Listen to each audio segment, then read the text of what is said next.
Hey folks, tonight we're diving into the daily life of Roman prostitutes, surprisingly documented, but wildly misunderstood. So, before you get too comfy, take a moment to like the video and subscribe, but only if you actually enjoy what I'm doing here, and let me know in the comments where you're watching from and what time it is. It's always fun to see who's joining us from all over the globe. Now, dim the lights, maybe turn on a fan for some soothing white noise, and let's embark on tonight's journey together. You wake up, or more like regain consciousness, in a space just big enough to turn without banging into the walls. Congrats, you're living in a basement, the Roman version of working from home. If your place is a broom closet and your job requires moisturizer, these rooms are standard issue for many working women in Rome, nestled in brothels, lupanars, or above taverns and public baths. They're tiny windowless rooms serving as both home and workplace. Think of it as a studio apartment designed by someone who hates light, fresh air, and privacy. Your mattress is stuffed with straw, possibly flea-infested, and smells faintly of booze, smoke, and despair. If you're lucky, you'll find a small oil lamp, and if you're really lucky, it hasn't been stolen yet. Your meager belongings, some cheap makeup, a comb, and maybe, just maybe, a brass mirror are shoved in a corner like even they are tired of being there. No running water, no plumbing. There's a bucket you try not to think about. Bathing that happens at the nearest public bathhouse, where water is communal and eye contact is awkward but unavoidable. No time to relax though, because your room doubles as your office and work hours start whenever someone knocks, barges in, or yells through the door. Yep, privacy is a modern invention. In Rome, walls are just suggestions and doors are decoration. Most days start with a quick room cleanup, sweep away dust, wine stains, and any stray sandals left by last night's customers. Then comes the prep work, powder, blush, and enough perfume to qualify as a fire hazard. You're not trying to smell nice. You're trying to smell better than the guy next in line. You practice your half smile in the brass mirror, not because it works, but because pretending helps. One client once called you very alert, and you're still riding that high, because down here, in the wine cellar, every day starts the same cramped, rushed, and just solemn enough to make you count down to lunch. After waking up in your luxurious broom closet, it's time to get ready for a day of impressing customers and dodging public judgment. But first, hygiene, or as the Romans called it, the hygiene problem. Of course, no private bathrooms. That luxury was for the rich, and even they only dreamed of it. As a working girl in a city obsessed with marble statues, but stuck with open sewers, your best bet is the public fountain or the nearest bathhouse, depending on your mood and your tolerance for awkward nakedness. If you're short on time, which is often the case, you can do a quick rinse at the fountain, splash some water on your face, swish some wine around your mouth if you're feeling fancy, and hope the spout wasn't used to clean a chicken earlier that morning. No soap, but maybe some natron, a salty powder that exfoliates your skin and crushes your self-esteem. If business is slow and your coin purse jingles, You might splurge on a trip to the public baths, the great equalizer of Rome. Everyone's there: merchants, soldiers, philosophers, and that guy who loudly overshares about his hemorrhoids. You strip down, stash your stuff in a cubby you trust, about as far as you trust a politician, and wade into warm water full of philosophical debates and other people's toenails. Inside, you sweat it out in the steam room, shave with a curved metal blade, and enjoy your brief moment as the cleanest person on the block, a title that lasts about 5 minutes. The day to impress customers and dodge public judgment. But first, hygiene issues, aka the hygiene issues. In ancient Rome, of course, no private bathrooms. That luxury was strictly for the rich, and even they had ambitions. As a working girl in a city obsessed with marble statues, but cool with open sewers, your best bet was the nearest public fountain or bathhouse, depending on your mood and tolerance for awkward nakedness. Short on time, which you usually were, you could do a quick rinse at the public fountain, splash some water on your face, rinse your mouth with wine if you're feeling fancy, and pray the spout wasn't used to clean a chicken that morning.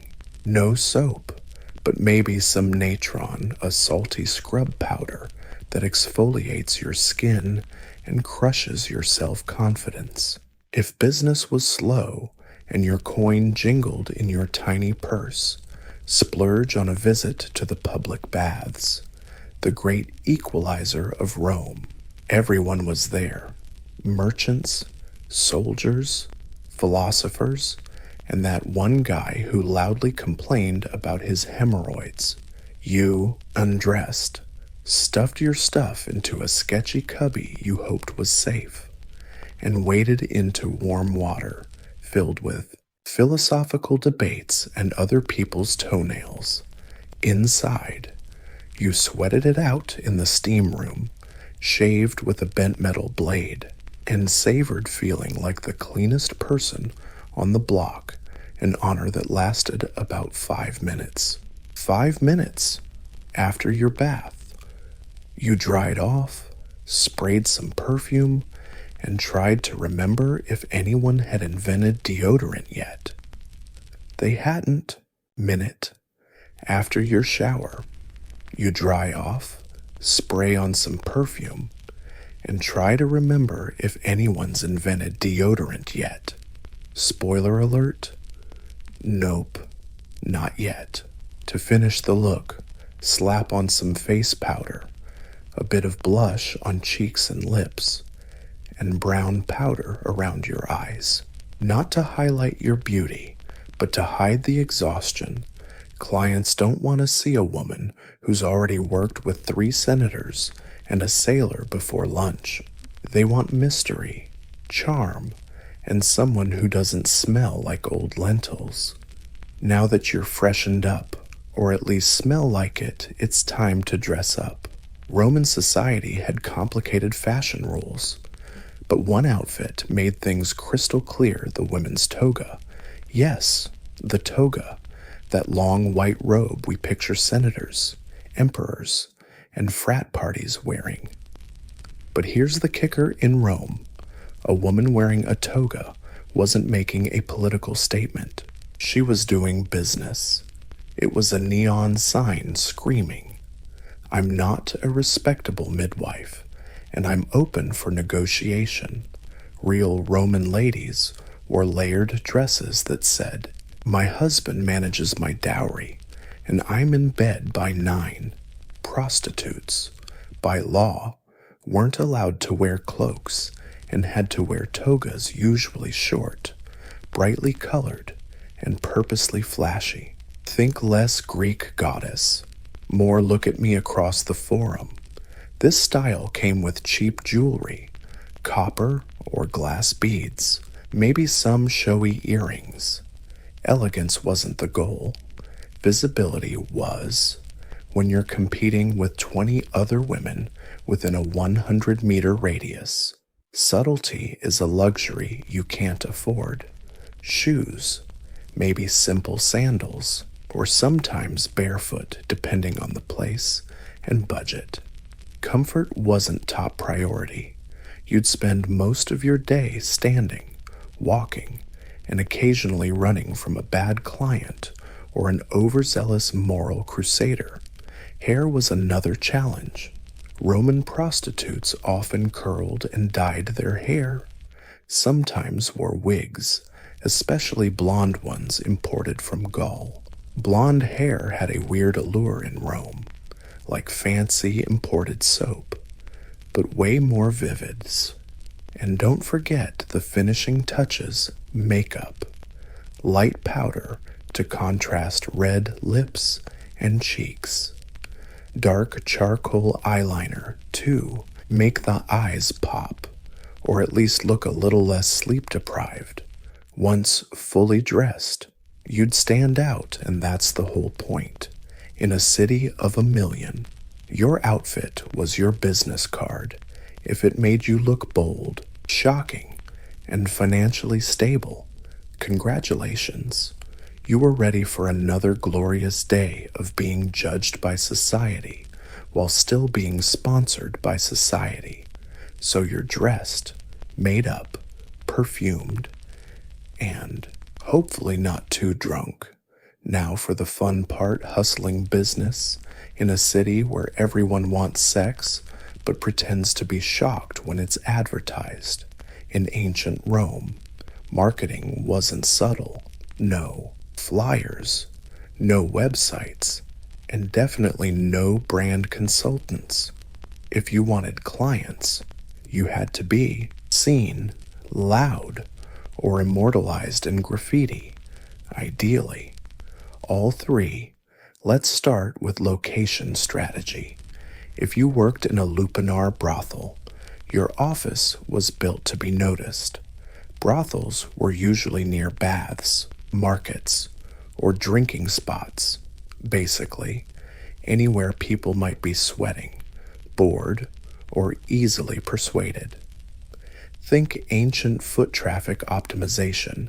Stand at the door, dress to kill, and greet passers-by with compliments, bargains, and limited-time offers. 2 denarii if you're quick. Yeah, sounds desperate. But hey, rent's due, and the next girl just dropped her price to 1. If you freelanced, visibility on the move was key. You might loiter near temples because nothing screams sacred like temptation, or hang around taverns to flirt with a drunken soldier still holding on to some cash and questionable judgment. But maybe the weirdest and most effective Roman ad method was hair, sometimes with wigs, especially blonde wigs, imported from Gaul. Blonde hair had a weird allure in Rome, like luxury soap imports, but way more eye-catching.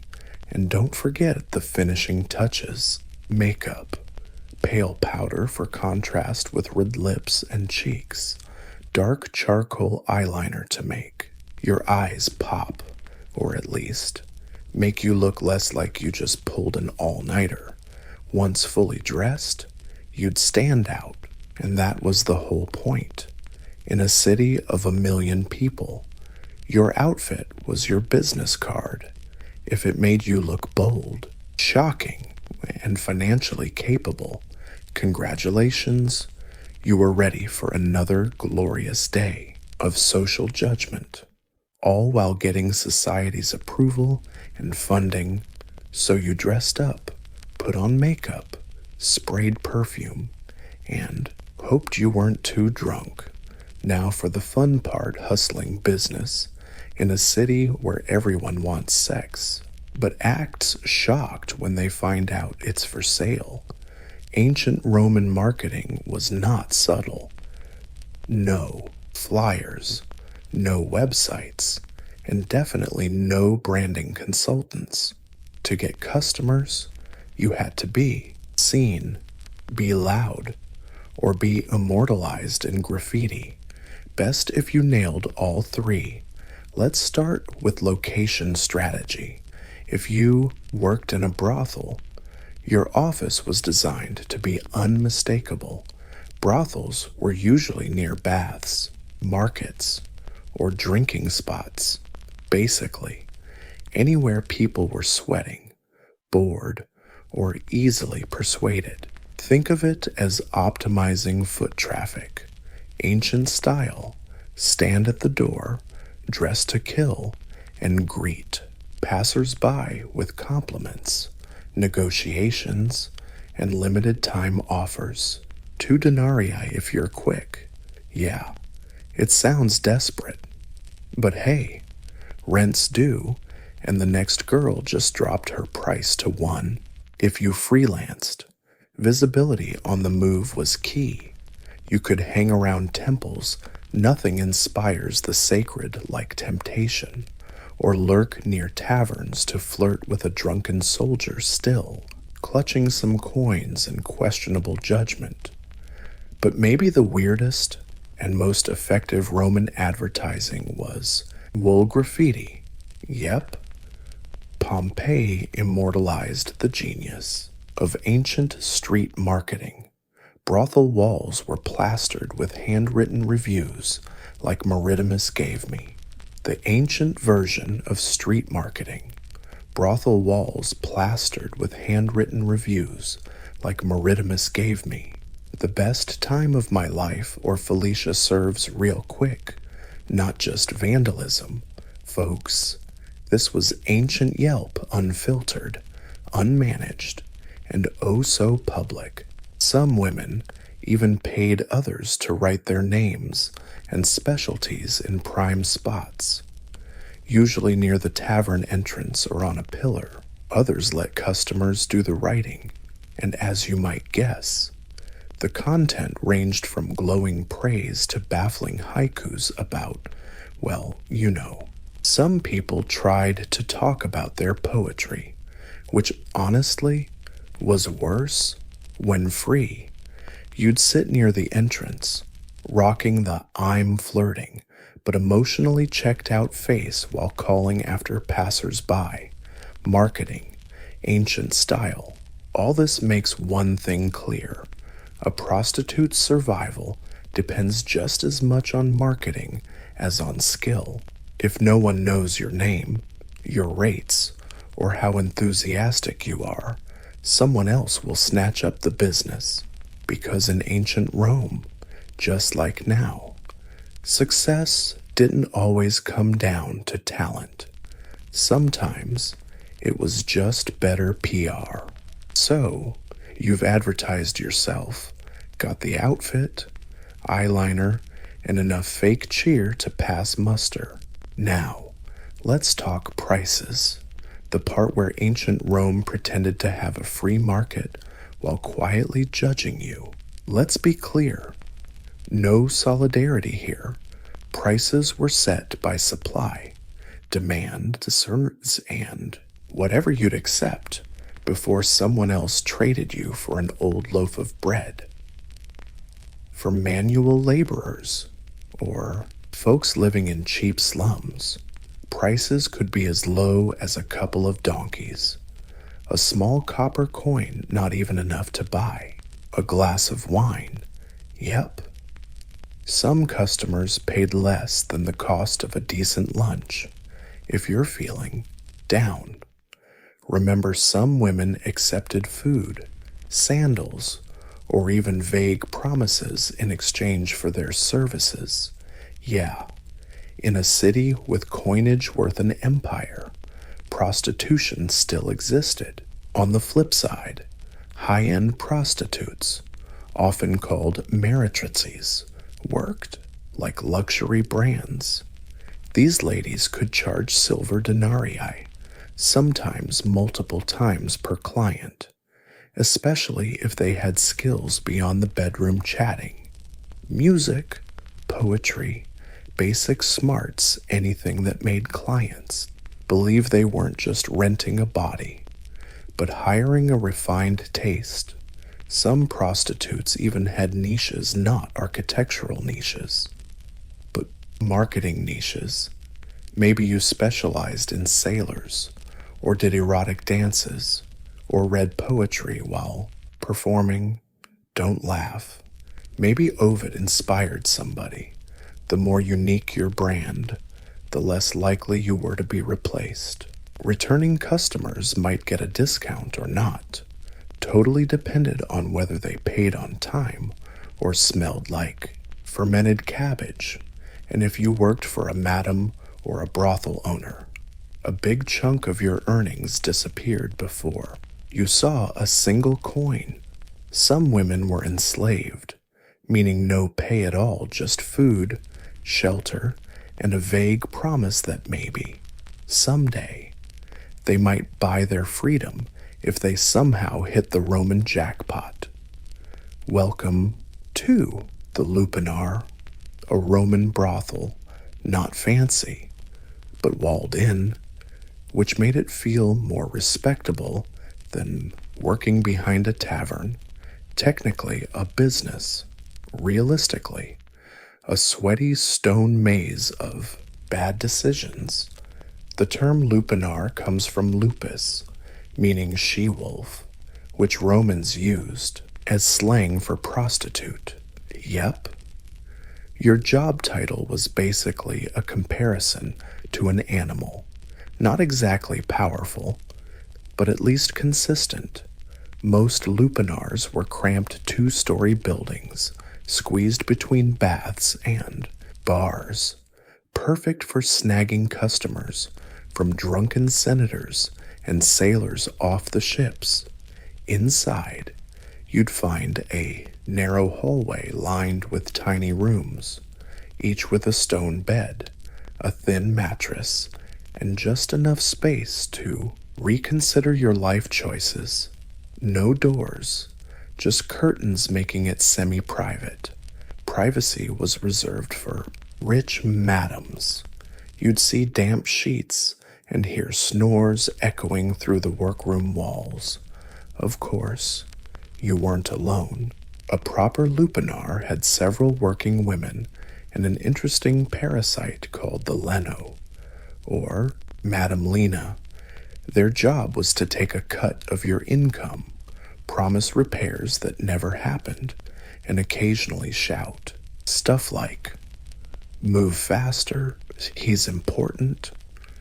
Their clients ranged from anxious teenagers to sweaty legionnaires, and a proper lupanar had some working women and a fascinating parasite called Madame Lena, or Ma Co Leno. Their job, grab a cut of your earnings, promise to fix stuff that never actually gets fixed, and occasionally yell things like, "Move faster, he's important." Their clients ranged from nervous teens to sweaty legionnaires and bald senators, all claiming it was just a philosophical visit. Some came and went, faster than a dropped denarius. Others tried to chat about their poetry, which honestly was worse. In your downtime, you'd hang near the entrance, perfecting the flirty but dead inside look while shouting after folks passing by. Marketing was all about volume. 2 coins. Special today. I'll pretend to listen. And yes, the walls were covered in graffiti. Because why not? Old Yelp reviews painstakingly etched into the plaster. Felix came twice. Ortiz had a blast. Sometimes, some artsy type shows up and paints. Accuracy rare. Confidence never short. Working in a lupanar isn't glamorous, but it's steady. A roof over your head. A bed if you squint. And if nothing else, a front row seat to humanity's weirdest parade. Not every Roman prostitute worked the lupanar bar. Some preferred or got assigned to the equally seductive tavern scene. If brothels are chaotic offices, taverns are outdoor startups, with more puke and fewer stock options. Taverns, Kolponi or Papanai, were hangouts for drunks, merchants, soldiers, and Rome's best gambling debtors, all shouting and pretending they get Virgil. For the prostitutes here, the motto was simple: serve booze, sell charm, dodge the groping. A typical shift involved pouring watered-down wine into grimy cups so no one noticed. Meanwhile, you flirt just enough to keep the cash flowing, but not enough to start a brawl unless the fight's too fun. Then by all means, go nuts. Unlike brothels, taverns were technically food joints. So, you got the full sensory package: boiled cabbage, fish sauce, and body odor. That smell clings to your clothes and soul. But hey, it's extra sales bait. 2 more coins and I'll pretend you don't smell like garum. Some women worked the back rooms or upstairs, turning the tavern into a part-time brothel with table service.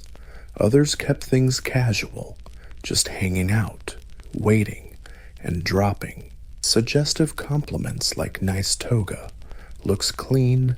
That's high praise in Rome. Payments were usually upfront, no credit. If a customer tried to stall, you had options: yell, threaten, or grab the bouncer, usually a retired gladiator, one-eyed and hot-tempered.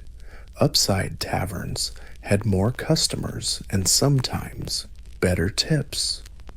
Downsides: your waiter, therapist, and hostage negotiator all at once, and no one tips for emotional labor.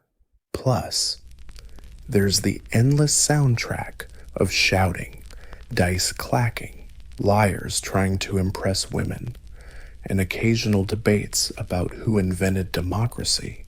Working tavern gigs was unpredictable, exhausting, and smelled like desperation, but it paid the bills, sometimes, if customers didn't puke on your sandals. The freelance hustle away from brothels and full of overconfidence still meant the streets. Being a freelance prostitute in Rome meant walking a fine line between independent contractor and please don't catch me. The streets were packed with opportunities and sewage. Outdoor prostitutes, called prostibuli, roamed alleys, bathhouse entrances, markets, and sometimes temple steps, because nothing says divine intervention like discounted rates outside Venus's shrine. Daytime traffic was convenient, but dangerous. You faced curious locals, nosy judges, and angry housewives who blamed your existence for wrecking their husband's self-control. Spoiler, it didn't. You dressed flashy. Think short tunics, sparkling jewelry, maybe a wig made from imported German hair. That elegance was subtle, more visible from across the Circus Maximus. The goal: catch the client's eye before his wife did. Approaching a potential customer took smooth flirting, but perfect timing, and not looking like someone's runaway slave. Angry madams who think your very existence ruins their husband's self-control. Spoiler, it doesn't. You dress flashy to stand out. Think short tunics, sparkling jewelry, maybe a wig made from imported German hair. Elegance, just less subtle, visible from across the Circus Maximus. The goal: catch the customer's eye before his wife does. To approach a potential client, you need smooth flirting, perfect timing, and to avoid looking like someone's runaway slave, you flash a smile, compliment his sandals, and casually drop your price before the street guards and local cops decide your entrepreneurial spirit is public disorder. Some customers are polite, some stingy, and a few just confused, asking for directions to the baths. You can size them up fast, mostly by eye contact and how many coins they jingle. Competition brutal. Tell them apart, mainly by how much eye contact they make and the number of coins jangling in their pockets. The competition brutal. You aren't just up against the big shots. You've got free lovers, drunken party girls, and retired gladiators doing side gigs. Everyone's hustling for a single denarius. No perks, no safety net, just charm, wit, and the ability to sprint in sandals. Some carry small knives. Others rely on the local tavern's bouncers. The rest? Just pray tonight's clients aren't commitment-phobic philosophers. But despite this chaos, the street scene has its perks. You set your own hours, keep your profits, and dodge Leno's strict supervision. Sure, sometimes you get stuck with a drunk or a philosophy troll, but at least you're your own boss. In a city where bosses are rarely nice guys, if you think life as a Roman prostitute was tough, let us introduce you to your least favorite customer, the Roman tax collector. Yep, the Roman Empire brilliant engineers, Mediterranean conquerors, toga champions also, invented a special tax just for prostitutes. It was called the Vectigul Excaptorius, making sure even your most awkward encounters contributed to Rome's public infrastructure. Congrats! Your night shift just funded another aqueduct. This tax wasn't some sneaky backdoor money grab. It was officially state-sanctioned and managed by professional collectors called publicani guys who were both boring and terrifying. They kept detailed records, demanded cash payments, and probably judged your perfume choice while scratching notes on wax tablets. To stay legit, prostitutes had to register with the aedils, the Roman equivalent of city inspectors, who handled paperwork and morality. Once registered, you were on the official list of sex workers. Think of it like joining a union, except no benefits. And instead of a card, you got a literal brand. Yep, some prostitutes, especially slaves, were literally stamped or tattooed with marks like a looper or their owner's name, wondering how clients felt about that. Don't worry, the branding wasn't for them.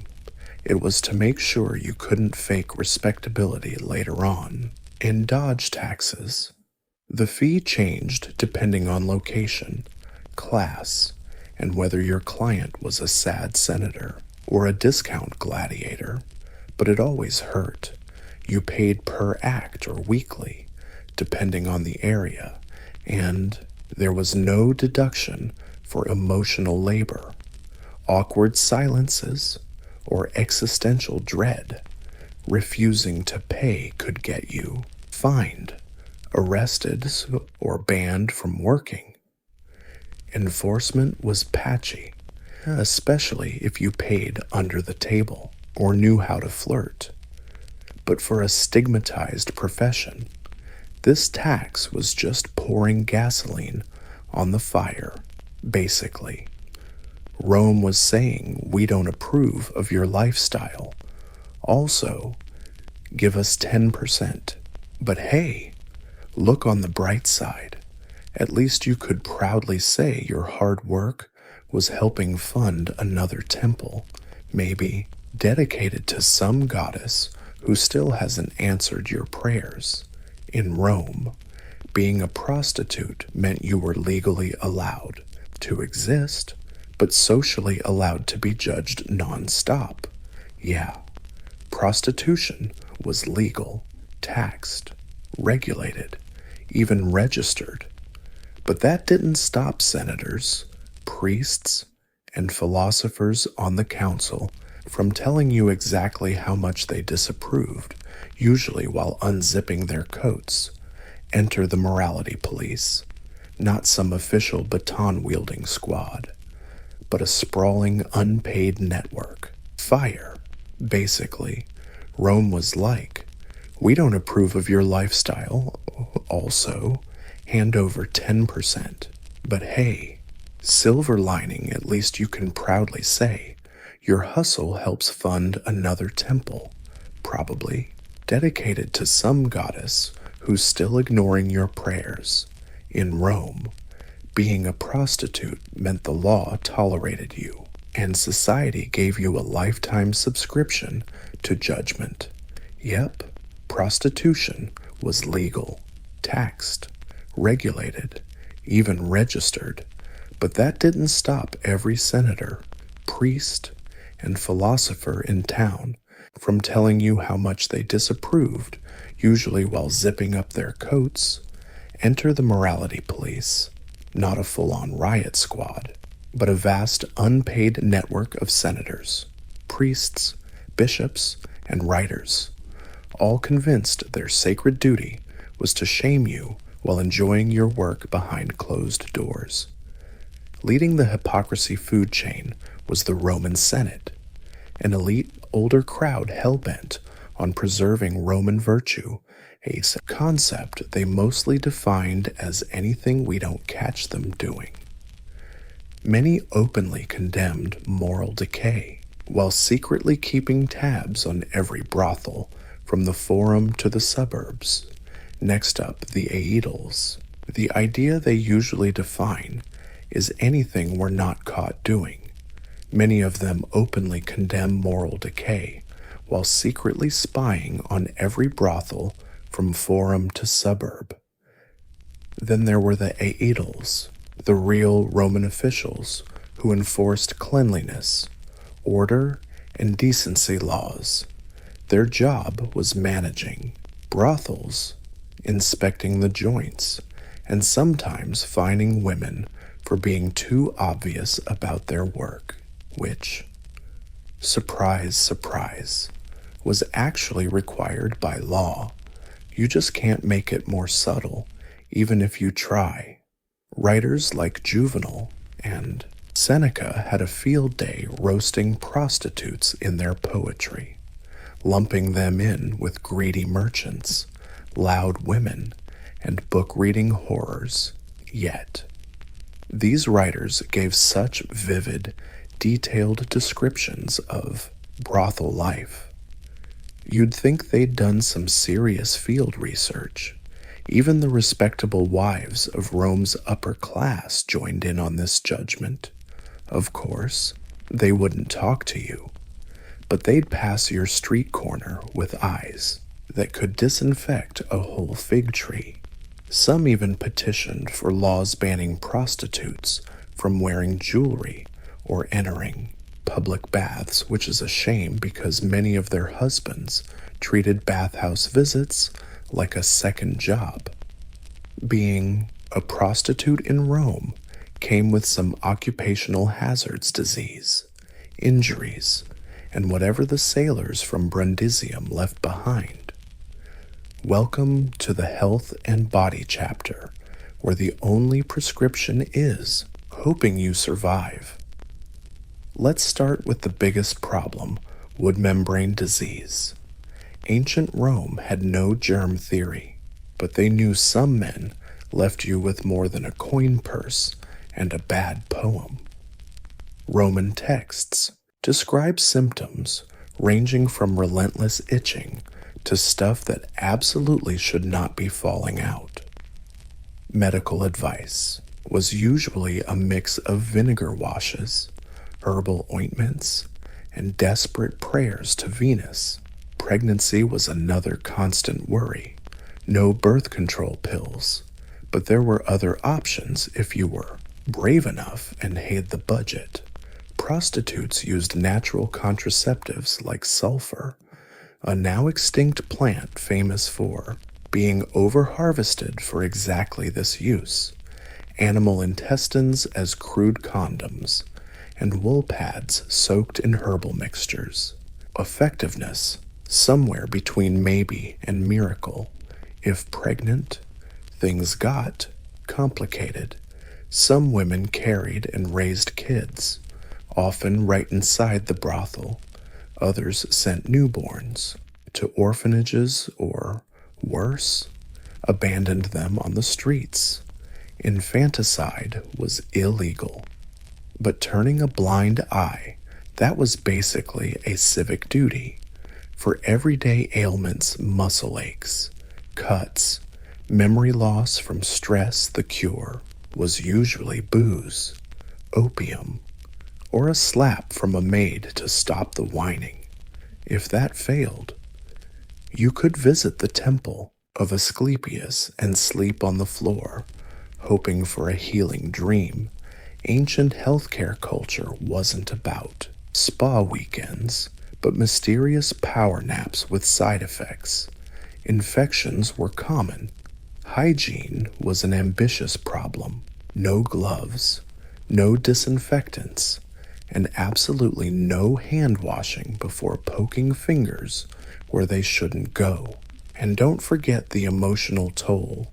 Depression, trauma, anxiety, all part of the job. Rome had no therapists. You had your prostitute friends, wine, and maybe a stray cat to listen, without judgment. In a city where everything from floods to flatulence got blamed on divine intervention, prostitutes didn't just dodge moral judgment. They also tried to stay in the gods' good graces, or at least bribe them for health, luck, and easy clients. Religion in Rome was a full-time gig, and the gods were always watching, judging, and sometimes cursing, but the temples had some gods who were, let's say, a bit more forgiving about the profession. First up, Venus, goddess of love, beauty, and questionable decision-making. Many prostitutes even set up little altars to her in their rooms. People, in exchange for health, luck, and easygoing customers. Religion in Rome was a full-time gig, and the gods were always watching, judging, and sometimes even cursing. But the temples had some gods who were, let's say, a bit more chill about your job. First up, Venus, the goddess of love, beauty, and making terrible decisions. Many prostitutes even had small shrines to her in their rooms. They'd offer flowers, perfume, or coins hoping to snag wealth, charm, or at least clients who didn't smell like boiled goat. Then there's Fortuna, the goddess of luck, considering your daily income might swing from a gold bracelet to 3 moldy grapes and a promise. Fortuna was a pretty big deal. You could wear a charm with her image or mumble a quick prayer before a client with suspiciously clean sandals and too many rings walked in. But religion wasn't all sparkle and flirting. The dark side of faith included superstition, omens, and magical coping mechanisms, because when in doubt, blame the spirits. You'd burn incense to ward off evil, tie a red string around your ankle for protection, or hire a pro-witch to curse a rival prostitute's hairline. Don't laugh. Cursed tablets called defictiones have been found all over Roman brothels. Many read like ancient Yelp revenge reviews. May her tongue rot.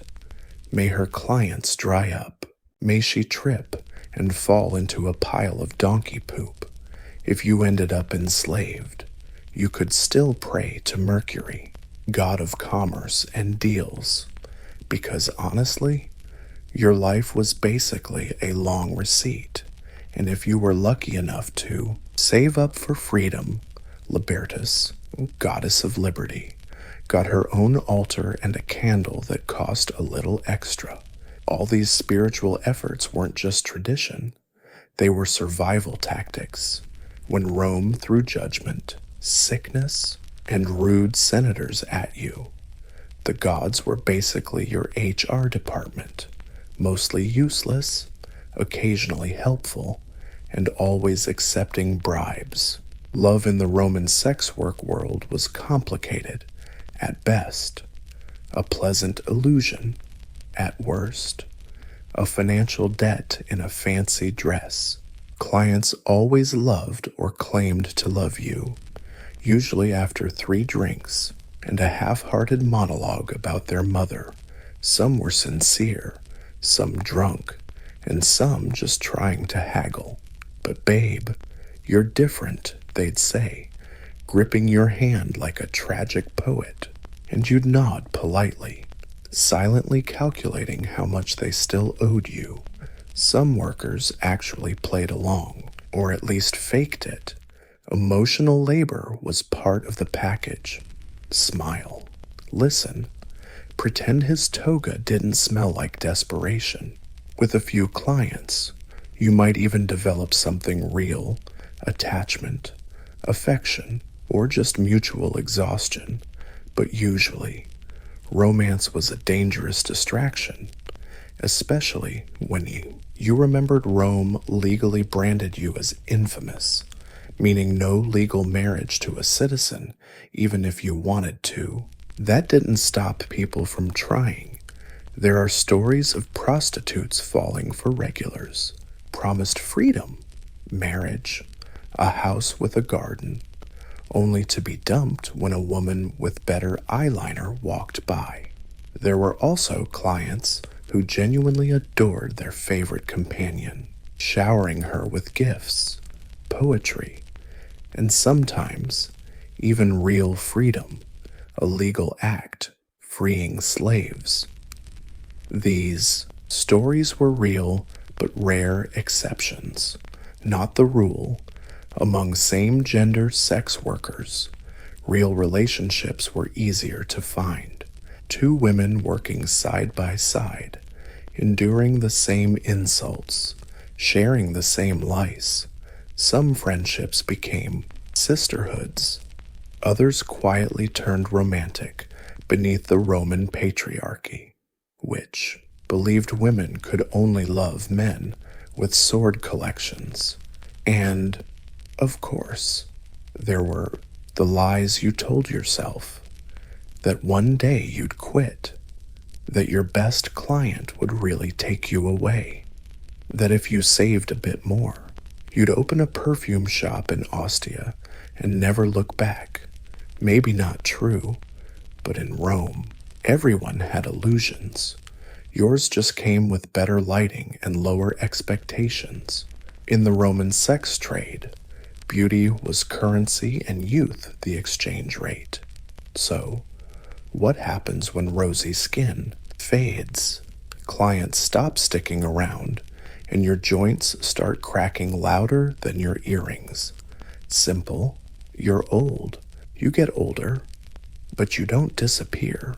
Some women, thanks to careful saving or some miracle, found clients who had both money and staying power, bought their freedom if enslaved, and started over. The luckiest opened taverns or bathhouses, renting rooms to the next generation of hopeless optimists. Others became madams, the high-level management version of a brothel, less action, more yelling. If you're skinny, you don't need to be young or pretty. You have to be sharp, scary, and a pro at threatening with flip-flops and overdue debts.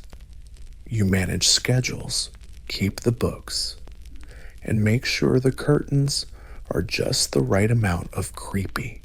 Clients fear you, the staff pretend to respect you. The Eddles family sighs when you show up. Retired prostitutes turn to fortune-telling. After all, when you've heard every confession and witnessed every screw-up walk through that door, predicting fate becomes second nature. Some become unofficial therapists, wise women, or herbalists, dishing out advice mixed with sarcasm and slightly off medical tips. But many keep working because Rome doesn't exactly hand out pensions to women who've worn togas for 2 decades. Older prostitutes still have clients. They just tweak their marketing. Less blushing flowers, more experience, more discretion, and a tolerance for poetry. Looks matter, but reputation matters too. A woman famous for her talk, kindness, or little miracles, horoscopes might stay popular long after her heyday. And for those without savings, no patrons, and zero luck, the options aren't pretty. You beg, you clean temples, you work till your hands shrivel into little olives. Rome doesn't care how you age, just that you do it quietly. But the truth is, they don't carve marble, statues. For many, just surviving is an achievement. And if you live to old age with your wits intact and at least one pair of usable sandals, you're basically a legend.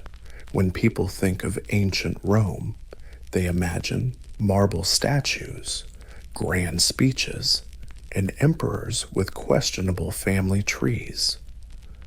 What they rarely picture is the woman leaning on the brothel door, fixing her wig, and calculating how much money she needs not to starve next week.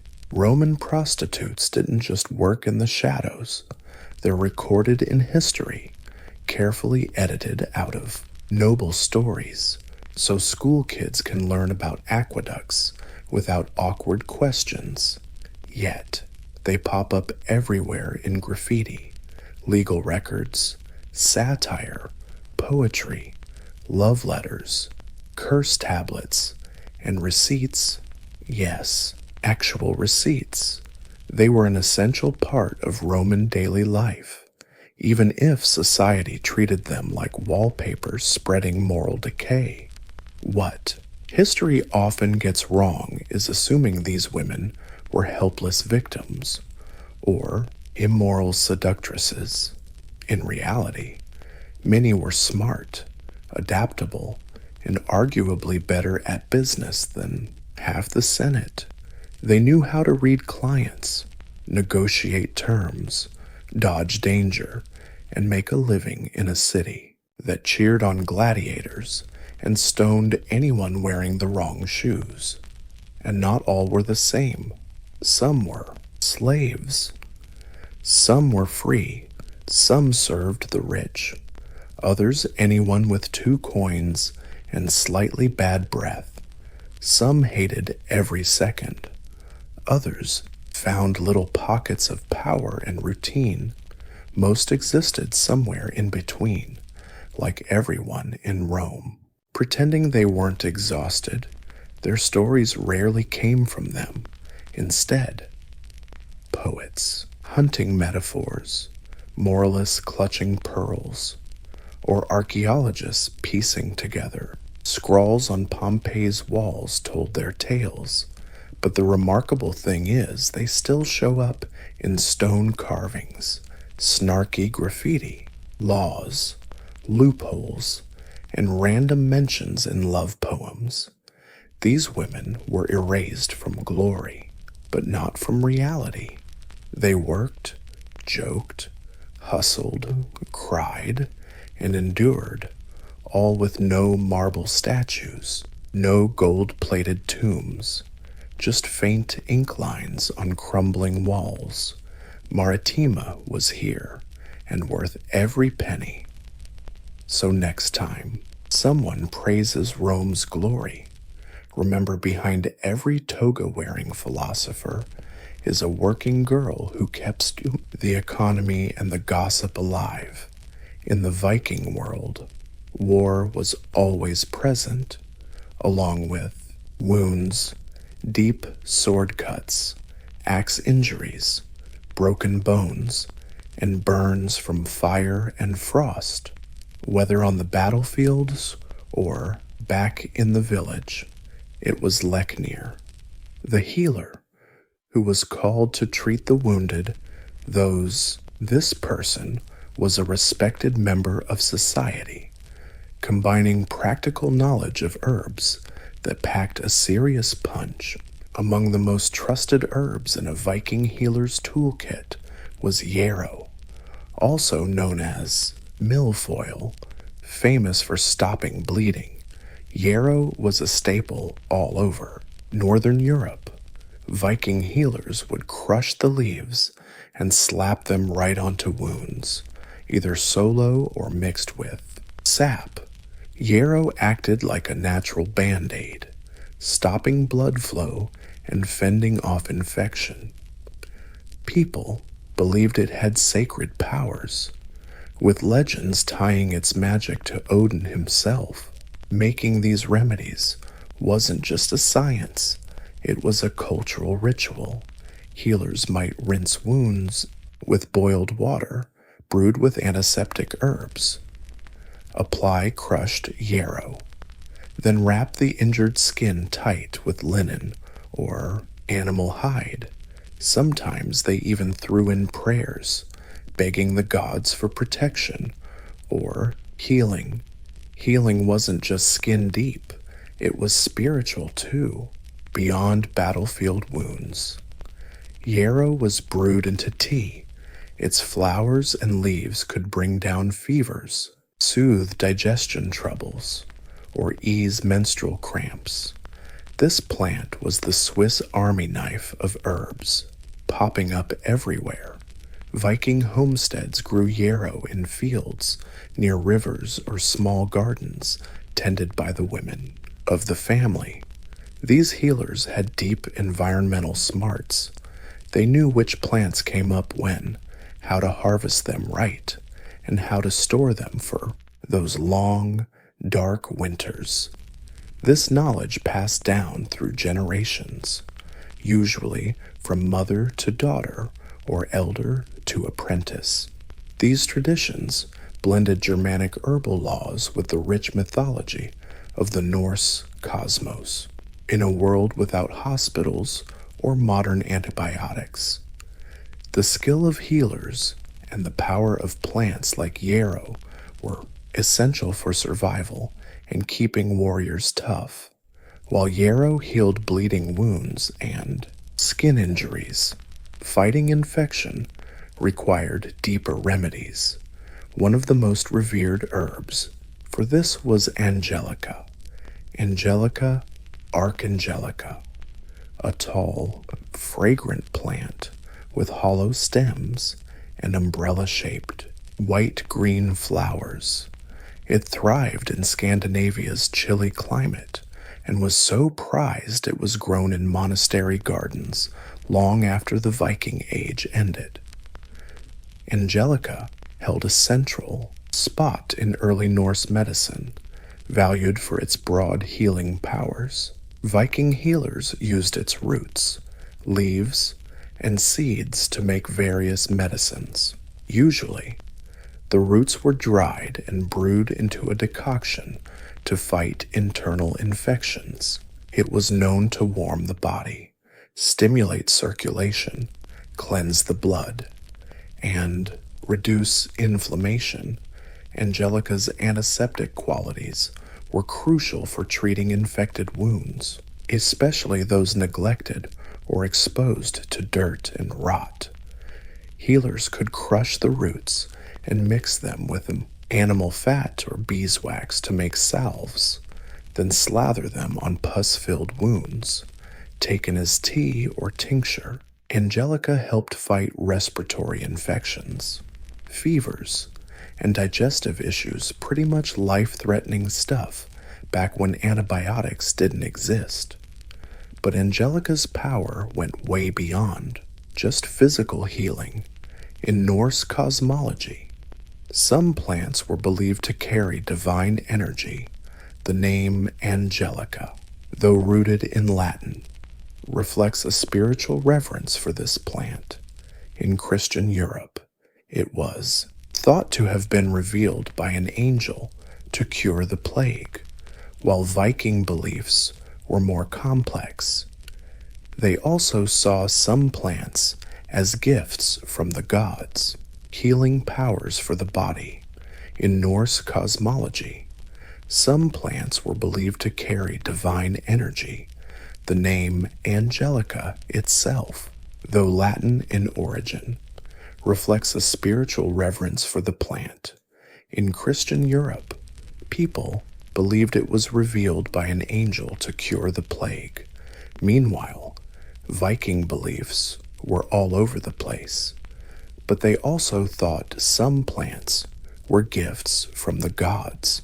Maybe that's why Angelica, with its strong scent and impressive look, got tied to protection and sacred power. Women who worked as family herbalists used Angelica to treat women's health issues. It was believed to regulate periods and make childbirth easier, a pretty dangerous and sacred moment in Norse society. That risky, holy moment in Norse society, thanks to its rep as a purifier, Angelica was also used in smoke rituals to cleanse homes and chase away sickness during those gloomy times.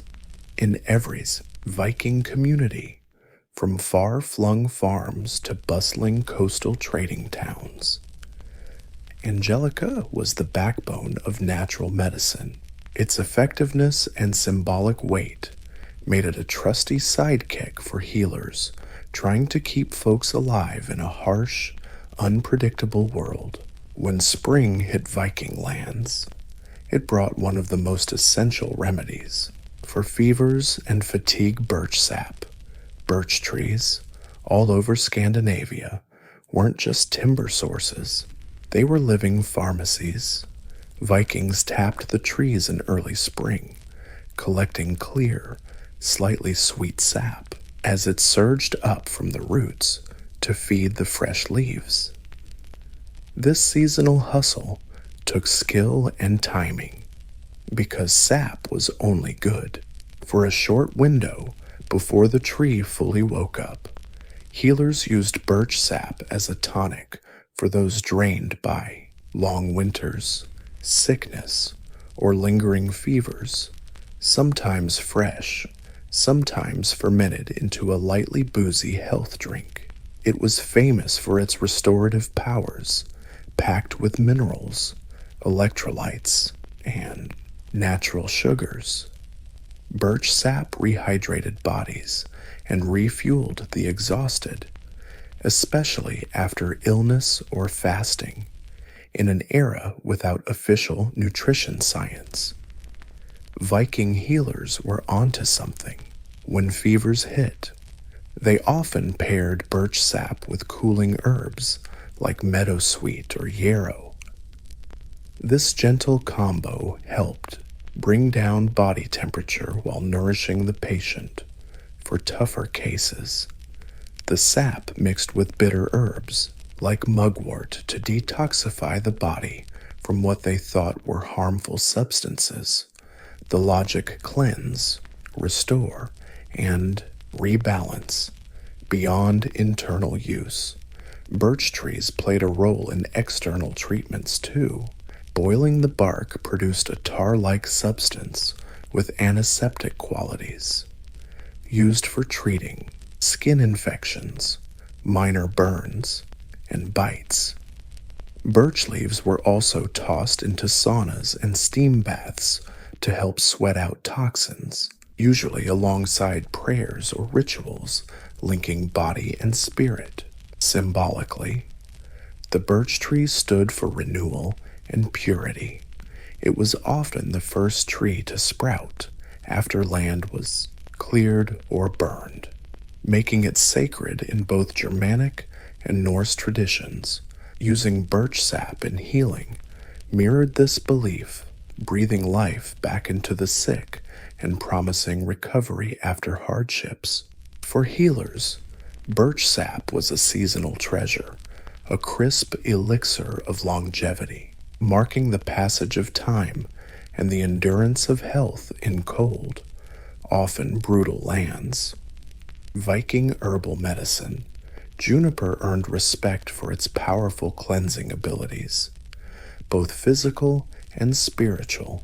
Growing wild on Scandinavia's rocky soil, thorny-needled juniper bushes with fragrant berries were one of the healer's most reliable tools, whether burned, boiled, or brewed. Juniper was used to purify bodies, air, and even spirits.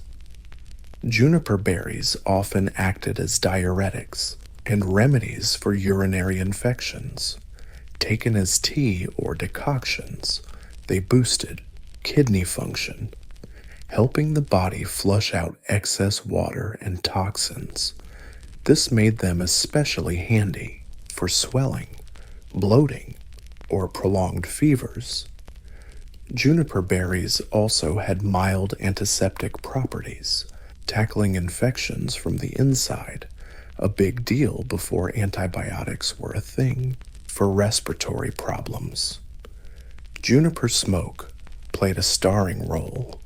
Healers burned dry juniper branches and let the smoke fill rooms or tents, believing it could drive away illness. This wasn't just symbolic. The antibacterial compounds in juniper smoke actually disinfected the air during outbreaks or after deaths. Homes were thoroughly smoked out to keep bad vibes and germs at bay. Sorry, no magic here, just good old-fashioned Viking germ control. And Viking ships could get a cleanse this way too. This ritual was both practical and spiritual, shooing away what you could see and what you couldn't. In saunas and steam baths, a popular tradition across many Nordic cultures, juniper branches were sometimes tossed onto hot stones or added to water. When the steam rose, it carried a sharp, refreshing pine scent, opening lungs and triggering a sweat fest.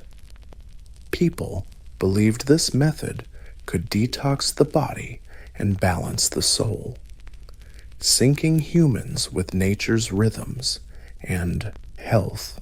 Juniper also had a starring role in rituals. Branches might hang on doorways to ward off evil spirits, or be carried in little bundles by travelers for protection.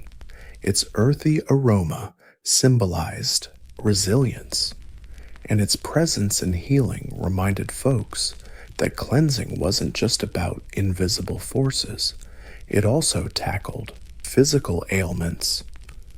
For Viking healers, juniper wasn't just medicine, it was a symbol of renewal and defense. A guardian plant standing between fragile human bodies and the chaotic forces of the world. Its sharp needles and potent berries helped fend off illness with just a puff of smoke or a sip of tea. Among the many herbs Viking healers knew, meadowsweet was especially prized for pain relief and reducing inflammation, found in damp meadows and along riversides. This fragrant plant with creamy white flowers was a herbal medicine MVP in early Germanic and Nordic healing, though not studied by modern science yet. Viking healers recognized that some plants could lower fevers, ease discomfort, and help the body recover more gently. Meadowsweet was often used to treat headaches, joint pain, and digestive issues. The flowers and leaves were dried and brewed into tea for patients suffering from fever or general aches, pretty common symptoms in harsh climates where hard labor and outdoor exposure were daily deals.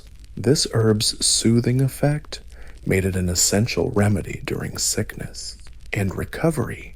Vikings had no clue meadowsweet contained compounds similar to salicylic acid, the key ingredient in modern aspirin.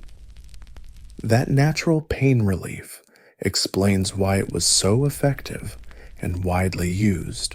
Healers didn't know the chemistry, but they sure knew the results: fever reduction, swelling down, and easing pain. These perks were especially vital in winter months when colds, joint aches, and respiratory infections ran rampant. For digestive troubles, meadowsweet was seen as a gentle fix for nausea, heartburn, and stomach pain. Its calming nature soothed the stomach and was sometimes mixed with other herbs like chamomile or mint, if available, to create a more comprehensive treatment. Its sweet aroma also made it a comforting addition to healing rituals, which often blended the sensory with the medicinal.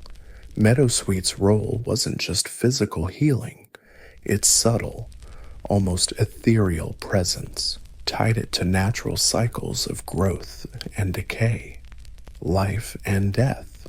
Like many Viking remedies, its use included symbolic gestures, like placing flowers near the sick or including it in burial rites to help the soul's journey to the afterlife go a bit smoother. Some later legends and folk traditions viewed sweet-smelling herbs as gifts from gods or land spirits in a culture that respected power but understood the need for healing. Meadowsweet was a quiet but mighty ally. It helped warriors rest, let kids recover, and brought comfort to the elderly in their twilight years. For healers, it was one of the gentlest and most reliable tools in their care arsenal. Mugwort, Artemisia vulgaris, held a special spot in Viking healing practices. Not just a medicinal herb, but a spiritual tool, famous across Northern Europe for not just some medicinal herb, but a spiritual tool too, famous all over Northern Europe for its bitter scent and silvery leaves. Mugwort was considered one of the most sacred healing plants in Germanic traditions for the Vikings, where healing wasn't just about the body. Mugwort was like a bridge between body, mind, and the invisible world. Medically, mugwort was used to treat a bunch of ailments. It helped with digestion, irregular periods, and fatigue. Mugwort tea was brewed to ease stomach pain and boost appetite, and supporting the liver. Viking women especially swore by mugwort to regulate their menstrual cycles and help with childbirth. In a world without midwives or official obstetrics, the herbal knowledge of healers was crucial for surviving pregnancy and birth. Mugwort also had strong, calming properties, meaning it soothed the nervous system for restless warriors battling nightmares or anxiety. Mugwort tea or smoke was believed to restore inner balance and protect the mind. Sleep, often messed up after battle or illness, could be fixed by burning dried mugwort near the bed or tucking some under the pillow. This wasn't just superstition. Plenty of aromatic herbs have mild sedative effects, but beyond healing, mugwort was deeply tied to rituals and magic. Viking healers and wise women, often called vulva or side kona, used mugwort in ceremonies to pray for dreams, protection, or visions.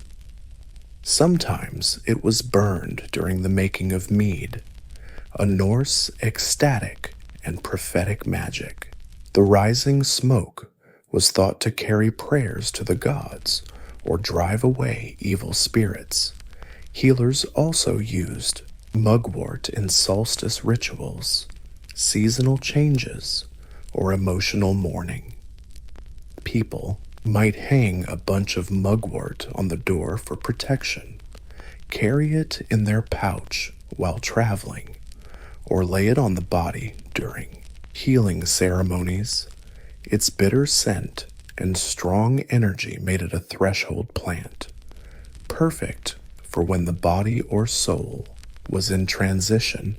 For the Viking healer, mugwort wasn't just a plant, it was an ancient ally, a companion standing at the crossroads of medicine and magic, guiding the sick toward not just physical recovery, but also spiritual harmony with the world and the gods. Among the most practical and effective remedies in the Viking healing toolkit was garlic, Allium sativum, not native to Scandinavia, but garlic had long been traded across Europe and probably reached the Viking world through early contact with the British Isles, Frankish territories, and Eastern markets. Its pungent smell and potent medicinal properties made it an essential part of early Norse medicine, especially for treating infections, parasites, and fighting disease. The antibacterial and antifungal powers of garlic were widely known, even if science hadn't caught up yet. Viking healers used crushed garlic to clean wounds and prevent pus buildup. Super important for injuries on the battlefield or on the move. When applied directly to cuts, garlic could kill harmful bacteria and reduce inflammation. Painful, yes. Effective, absolutely. A lifesaver in a time when even a small wound could be fatal. Internally, garlic was usually eaten raw, mashed into a paste, or brewed into a strong drink. It was believed to boost the immune system, purify the blood, and warms the body during illness in the harsh northern winters when colds, fevers, and coughs ran rampant. Garlic was a precious tonic. Sometimes it was mixed with honey, another natural antibiotic, to make the taste less intense and the healing powers stronger. Garlic was also used to fight parasites, especially intestinal worms, common due to poor hygiene and frequent contact with livestock. A garlic and vinegar mix was taken in small doses to cleanse the body. Its sharp bite made it a powerful cleanser, and its association with vitality gave it symbolic meaning in Norse healing traditions. Beyond physical benefits, garlic was also believed to ward off evil spirits and bad luck. Healers or family members might hang braided garlic near doorways or in sleeping areas, not just to chase away sickness, but also Norse healing traditions. Besides physical benefits, garlic was believed to ward off evil spirits and nasty forces. Healers or family members would hang braided garlic near doorways or sleeping areas, not just to scare away sickness, but also to protect against invisible dangers, especially during illness, war, or childbirth. It served as both a physical medicine and a spiritual shield for Viking warriors. Garlic wasn't just medicine, It was everyday armor before raids or journeys. Some folks used it as part of their prep, seeing its power and fire as an inner shield. In this way, garlic became a symbol of endurance, fighting infection, and carrying on, boosting the weak, and anchoring the body in a dangerous, ever-changing worlds. Back in Viking times, nettle, also known as Erica, wasn't just a pesky weed, it was a powerhouse, despite its awful smell. Nettle was one of the most useful and respected herbs in Norse healing traditions. It grew wild in meadows, forest edges, and near settlements, making it easy for healers and households alike to get their hands on, packed with medical benefits and tough as nails in harsh conditions. Nettle reflected the strength and endurance Vikings prized. Mostly, it treated blood and vitality issues. Viking healers brewed nettle tea or broth to fight fatigue, iron deficiency, and general weakness, rich in iron, calcium, and vitamin C. Nettle was basically nature's multivitamin, super important during long winters when fresh food was scarce and disease was an unwelcome guest.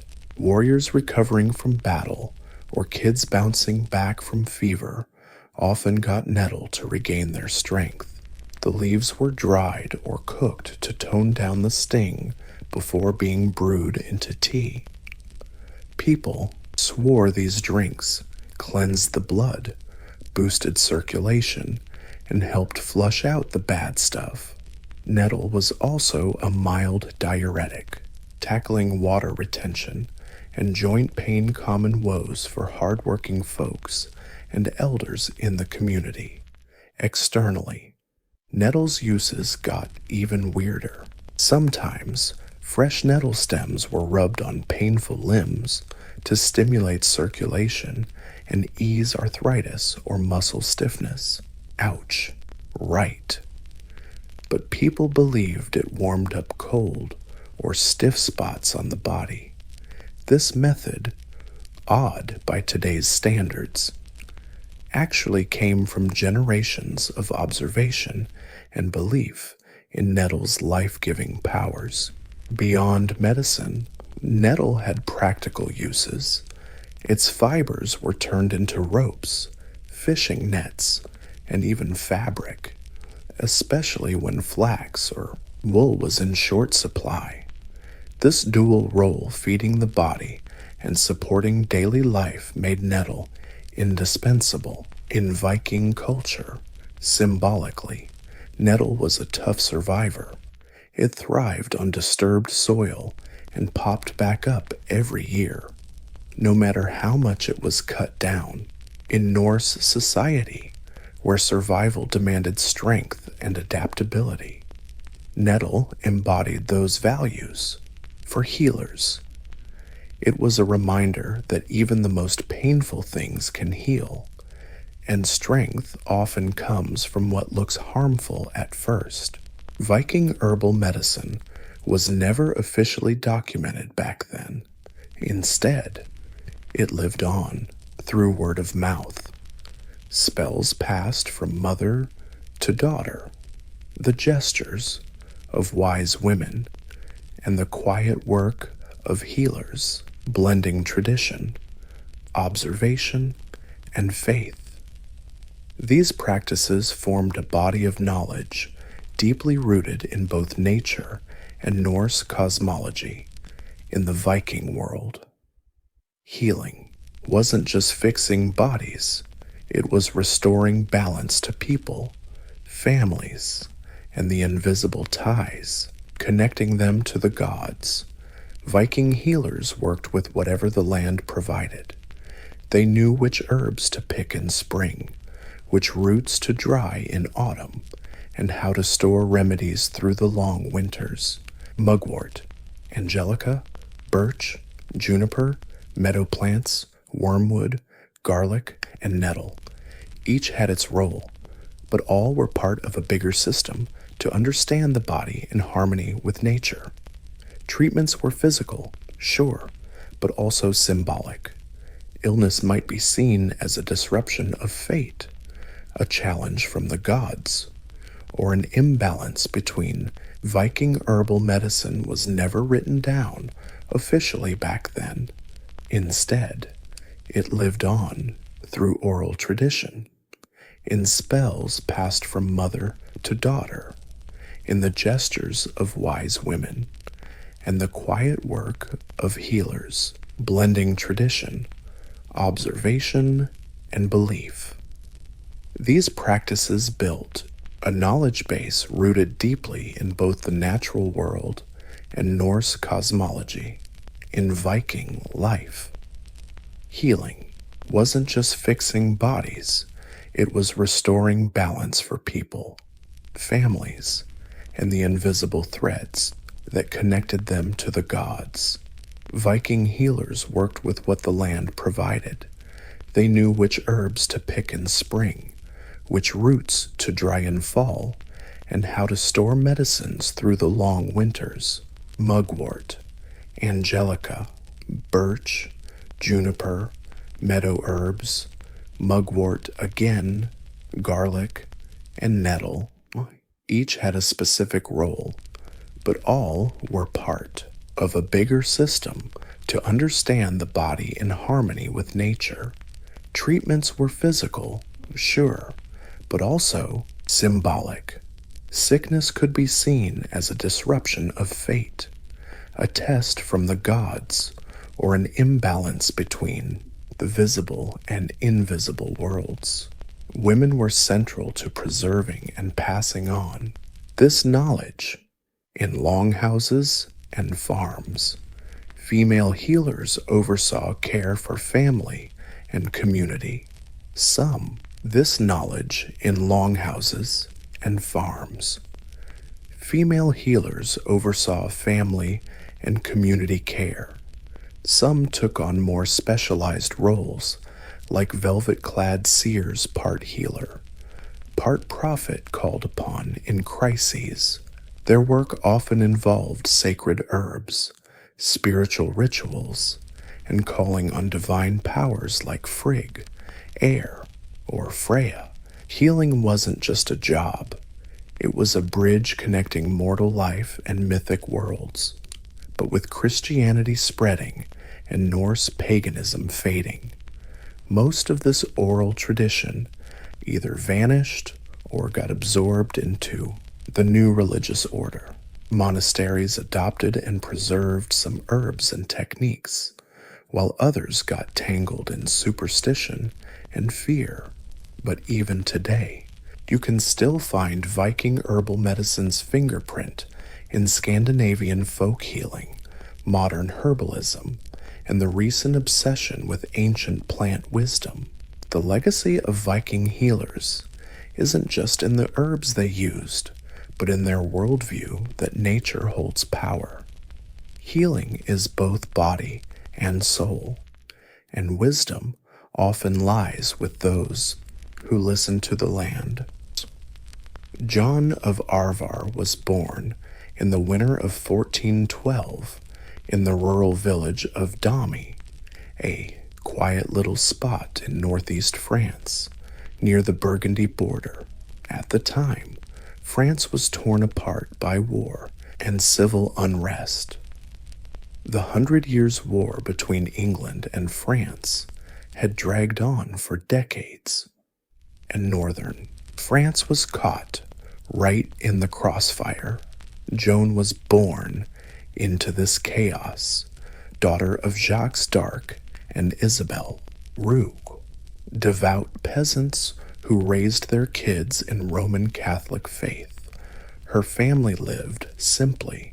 They owned a tiny plot of land, a few animals, and relied on farming to survive. Joan wasn't taught to read or write, like most girls her age, but she was known for her hard work and deep devotion from a young age. She spent most of her childhood doing chores, tending sheep, and going to church. Her world was humble and soaked in faith. The voices she later claimed to hear, turns out they came from someone who'd spent hours praying and reflecting. Dami itself was a contested zone, technically loyal to the French crown, but right next to Béarn territory. Allied with the English, violence was always lurking. English Béarn raids occasionally swept through, wrecking crops and burning homes. Joan grew up on tales of heroism and failure, saints and warriors, kings and traitors. Her early years were marked by chaos, fear, and a desperate wish for peace.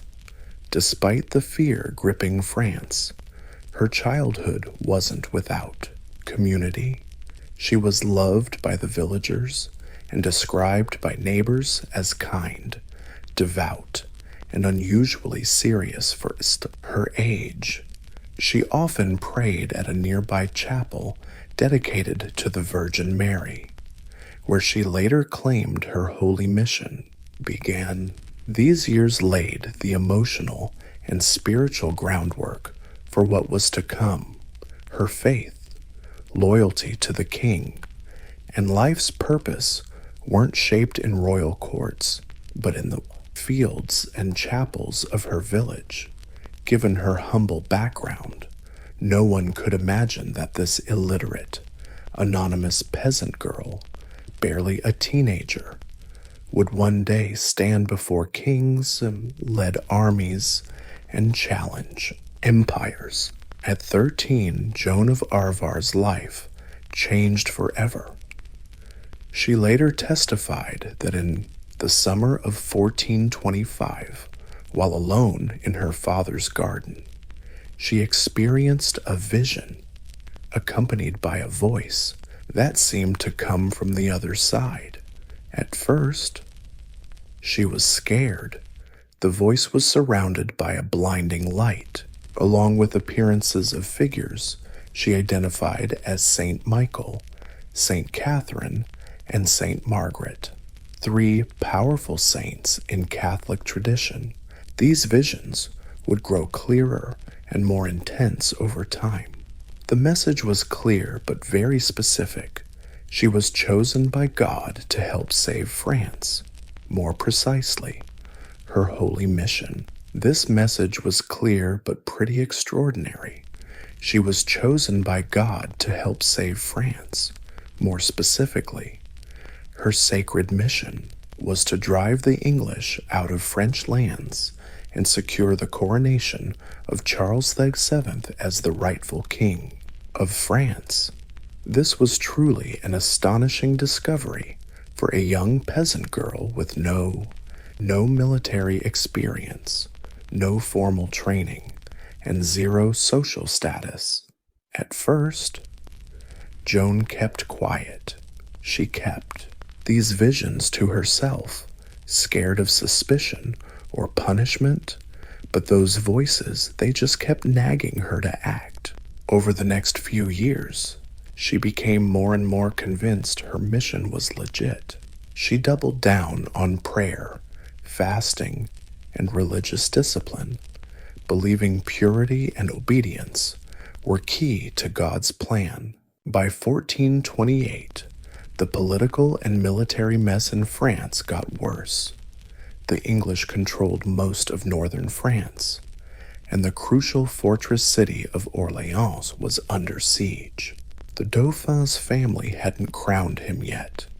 His claim to the throne was still up in the air.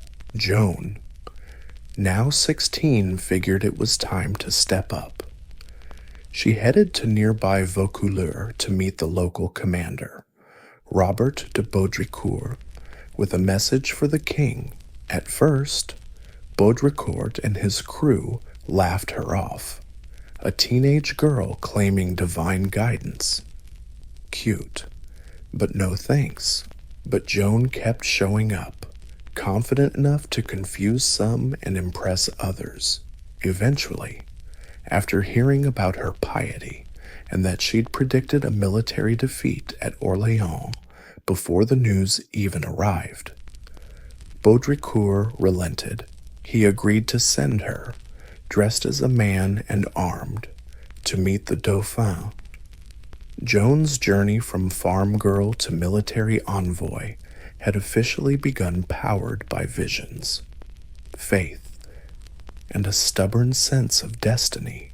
Early 1429, Joan reached Chinon, where Charles, the uncrowned Dauphin of France, held court. The trip was long and dangerous. She'd traveled over 300 miles through enemy territory, disguised as a man to dodge attention and attacks, standing before the royal court. She faced skepticism and curiosity. Charles, unsure about her motives and wary of trickery, decided to test her first. He disguised himself as a commoner, hiding among his courtiers. Joan, who'd never met him before, immediately recognized him and spoke directly to the king. Witnesses were stunned. Rumor has it she revealed details only Charles and his closest advisors knew, maybe from a private prayer or secret suspicion, to many at court. It was the first sign something unexplainable was going on. Still, Charles stayed cautious. He ordered theologians and church officials in Poitiers to interrogate Joan. For weeks, she was grilled about her visions, morals, and beliefs. Just a teenage girl under the microscope of learned men. But she stayed calm and confident. Her virginity was also scrutinized because folks believed her purity was essential for her divine mission. The examiners found no heresy in her testimony and even noted her remarkable character and intelligence despite no formal schooling. Court advisors concluded she could be taken to Orleans with the army. But first, Joan asked for something symbolic, something to show she was more than a soldier. She wanted a banner. The one she got was white, embroidered with Christ's image and the words Jesus Maria. It became her most treasured possession. Carried into every battle, she claimed she preferred holding the flag over a sword. She also donned custom white armor and was given a sword. She said God guided her to find behind the altar of a chapel at Saint Catherine de Fierbois. With armor, banner, and a troop of soldiers, Joan was ready to march on Orleans. She was just 17 young, untrained, and utterly convinced God sent her to save France. Her arrival at the besieged city marked the start of one of Europe's most legendary military campaigns. The court advisors decided she could tag along with the army to Orleans. But first, Joan wanted something symbolic, something to show she wasn't just some soldier, but a messenger from the divine. She asked for a banner. Her banner was white, embroidered with Christ's image and the words Jesus Maria. It became her most treasured possession, and she carried it into every battle, claiming she preferred holding the flag to wielding a sword. She also got a custom white suit of armor and was handed a sword she insisted was divinely guided to her. Found behind the altar of a chapel in Saint Catherine de Fierbois, with armor, banner, and a troop of soldiers, Joan set off for Orleans. She was only 17 and inexperienced, and totally convinced God had sent her to save France. Her arrival in the besieged city kicked off one of the most legendary military campaigns in European history. By spring 1429, Orléans had been under English siege for months. Its fall would open the way to the heart of France and might crush the French resistance for good. Spirits were low, supplies running out, and Orléans was on the brink of defeat. Then Joan showed up. She entered the city on April 29th, cheered by crowds who believed she was a miracle sent by God, clad in white armor, and her very presence pumped up the French army and the locals. No formal military training, but Joan talked big and bossed everyone around, urging them to attack those English fortifications ASAP. The French commanders were a bit skeptical, at first taking orders from a teenage peasant girl. Yeah, right. But they soon got hooked on her conviction. Joan pushed a bold strategy, claiming her voice promised victory, despite her youth. She rode into battle with the soldiers, often throwing herself into the most dangerous spots. Her battlefield guts inspired everyone else to fight with fresh determination. For a whole week, the French launched wave after wave of attacks to break the siege. Joan wasn't just swinging a sword, she waved her flag, rallying troops with loud cries of faith and purpose. She got hit in the shoulder by an arrow during the assault on Les Tourelles fortress. But did she quit? Nope. After a quick bandage, she was back in the fight, pushing the men forward. On May 8th, the English finally lifted the siege and retreated, a surprise win that flipped the whole war on its head. For the first time in years, the French landed a decisive blow against the English forces. Joan's role, undeniable. Her leadership, courage, and spiritual mojo changed everything.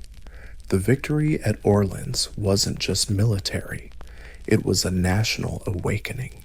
The peasant girl from Domremy had nailed the first part of her sacred mission.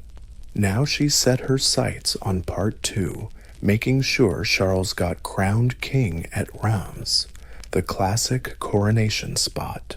The road to legitimacy had officially begun.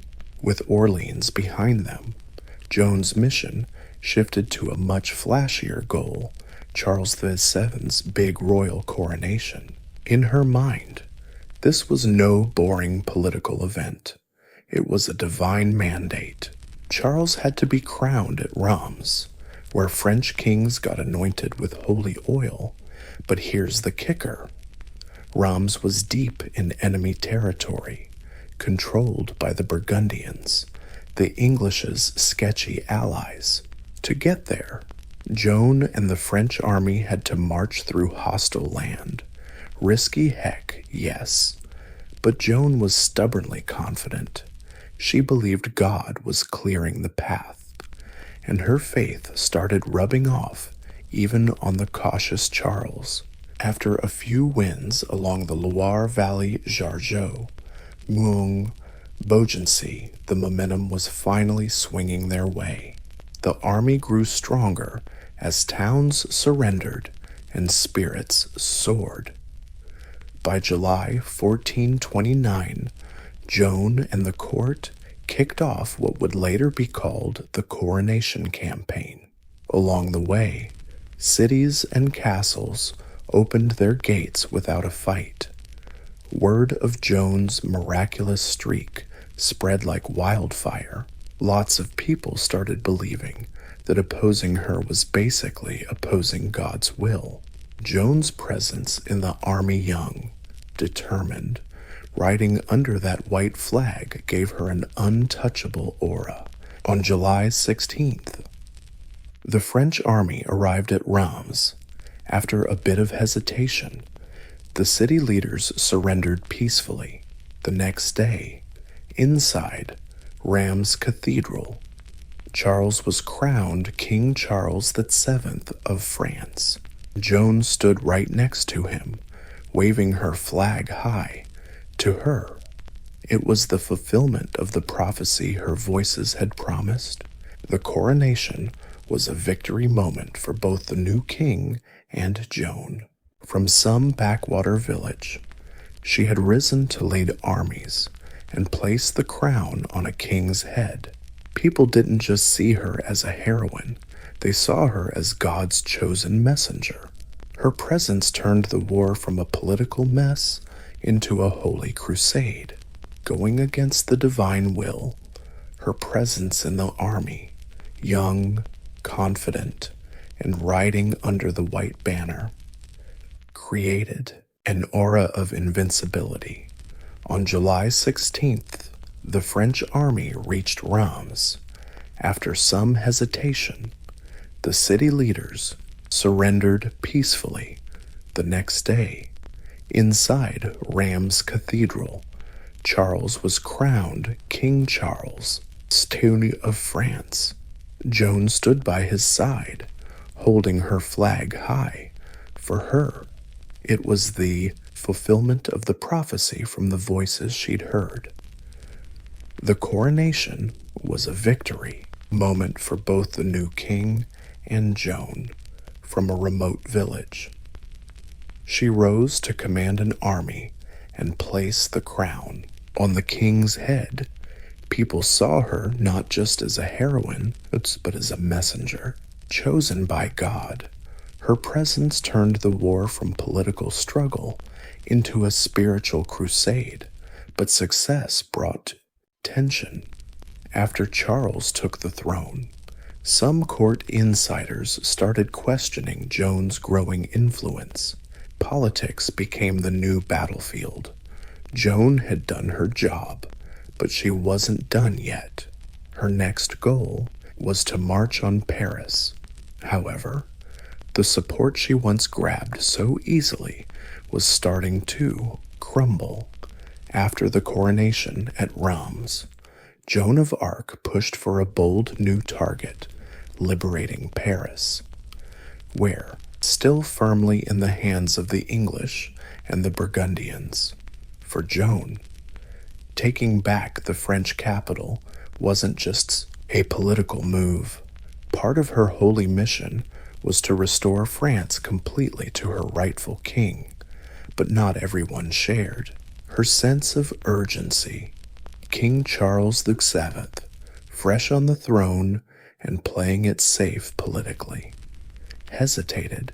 His advisors pushed for diplomacy, favoring a ceasefire deal through negotiations with the Burgundians. But Joan was stubborn. She believed that delaying just made the enemy stronger and that God had already paved the way for victory. Eventually, Charles agreed to attack Paris, though without full commitment. He only provided a limited number of troops and delayed the campaign, basically undercutting the effort before it even got started. Joan arrived outside the city in early September 1429 and geared up for battle. Paris was heavily guarded with sturdy walls and experienced English and Burgundian forces inside. On September 8th, she led an assault on the Saint-Honoré Gate, one of the city's main entrances. As usual, she carried her banner and fought on the front lines, rallying the troops with prayers and fierce determination. The fight got brutal fast. Defenders rained arrows and rocks down. Joan took a crossbow bolt to the thigh but refused to leave the field. She kept directing the battle from just behind the front, ordering another attack, but the assault stalled. As night fell and casualties rose, Charles's commanders ordered a retreat despite Joan's protests. The failed attack on Paris was a turning point. Joan's reputation stayed intact among soldiers and common folk. But doubts started creeping in at court. Her influence on royal policy began to fade. Charles, now king, no longer leaned on her like before. Political interests, fear of stirring more conflict, and skepticism about Joan's spiritual authority started to overshadow her earlier victories. But Joan wasn't about to back down. She carried on leading smaller campaigns over the next few months, capturing towns like Sillery and La Charité, often funding these efforts herself with donations from her supporters. But things were shifting. Her vision of total victory clashed with the king's growing caution. Despite her wounds, dwindling support, and increasing political isolation, Joan still believed her mission wasn't over. She wouldn't stop until France was free. But in the shadows, betrayal and danger were closing in. In spring 1430, Joan of Arc pressed on with her campaign. Though her position was shaky, her battlefield successes didn't translate into lasting political power. King Charles VII, now more focused on diplomacy than war, offered only half-hearted support, Joan, mostly acting on her own initiative, turned her attention to the town of Compiègne, threatened by Burgundian forces. She arrived in May 1430, hoping to protect the city and rally the locals. But things didn't go well. The Burgundians, allies of the English, approached with a larger force. On May 23rd, Joan led a small sortie to challenge the besiegers and break their lines. As the battle raged outside the walls, the French were pushed back. Joan stayed behind to cover the retreat, determined to protect her troops in the chaos. The city gates closed too early. Joan and some companions got trapped outside, surrounded by Burgundian cavalry. She fought until dragged from her horse and captured. Her capture was a huge blow, not just to Joan herself, but to the morale of the French people, the girl who, trapped outside, surrounded by Burgundian cavalry. She fought until she was pulled off her horse and captured. Her capture was a huge blow, not just to Joan, but to French morale. The girl who freed Orléans and crowned a king was now a prisoner. The Burgundians held Joan for months, treating her more like a political prize than a regular captive. Eventually, she was sold to the English for a hefty sum, signaling she was a serious threat to their plans. The English saw her not just as a military opponent, but as a dangerous symbol of resistance and divine legitimacy. During captivity, Joan tried to escape several times. Once, she even jumped from a tall tower, getting injured, but during her captivity, Joan tried to escape multiple times. Once, she jumped from a tall tower, got badly hurt, but somehow survived, even chained up. Her spirit didn't crack one bit. She demanded to be treated like a noble prisoner of war, not some criminal or heretic. But the English had other plans. They weren't interested in keeping her forever. They wanted to destroy her reputation, her image, and the power she represented. Her trial was already in the works. Joan's capture at Compiègne marked the start of her tragic final chapter. She'd risen from obscurity to the peak of power, only to be betrayed, abandoned, and handed over to the enemy. But her story wasn't over. After months with the Burgundians, Joan was transferred to the English and taken to Rouen, the English admin capital in occupied Normandy. Starting January of 1431, she faced a formal church trial not as a prisoner of war, but as a heretic, a label that let her captors strip her of honor and execute her under church law. The trial was staged by the English, but carried out by a pro-English French clerical council, led by Bishop Pierre Cochon, a fierce Joan hater, loyal to the Burgundian cause, the real goal not justice, but tearing down Joan's legacy by branding her a heretic. The English aimed to weaken Charles VII's legitimacy, the guy she helped crown. Joan was locked up in a secular prison, guarded by male soldiers, which was a direct violation of church law. She was denied legal counsel, threatened with torture, and interrogated for hours on end with no breaks or support. Despite being a 19-year-old peasant girl facing some of France's smartest men, she defended herself with remarkable wit and calm. For months, she was grilled on her visions, clothes, faith, and role in the war. The judges especially obsessed over her claims of hearing divine voices and dressing like a man, acts deemed heretical and unnatural by church standards. Despite the pressure, Joan stubbornly stuck to her story. She insisted the voices came from God, that she acted on his orders, and remained loyal to the church. Once, when asked if she believed she was blessed by God, she gave a famous reply: "If I'm not, may God put me there.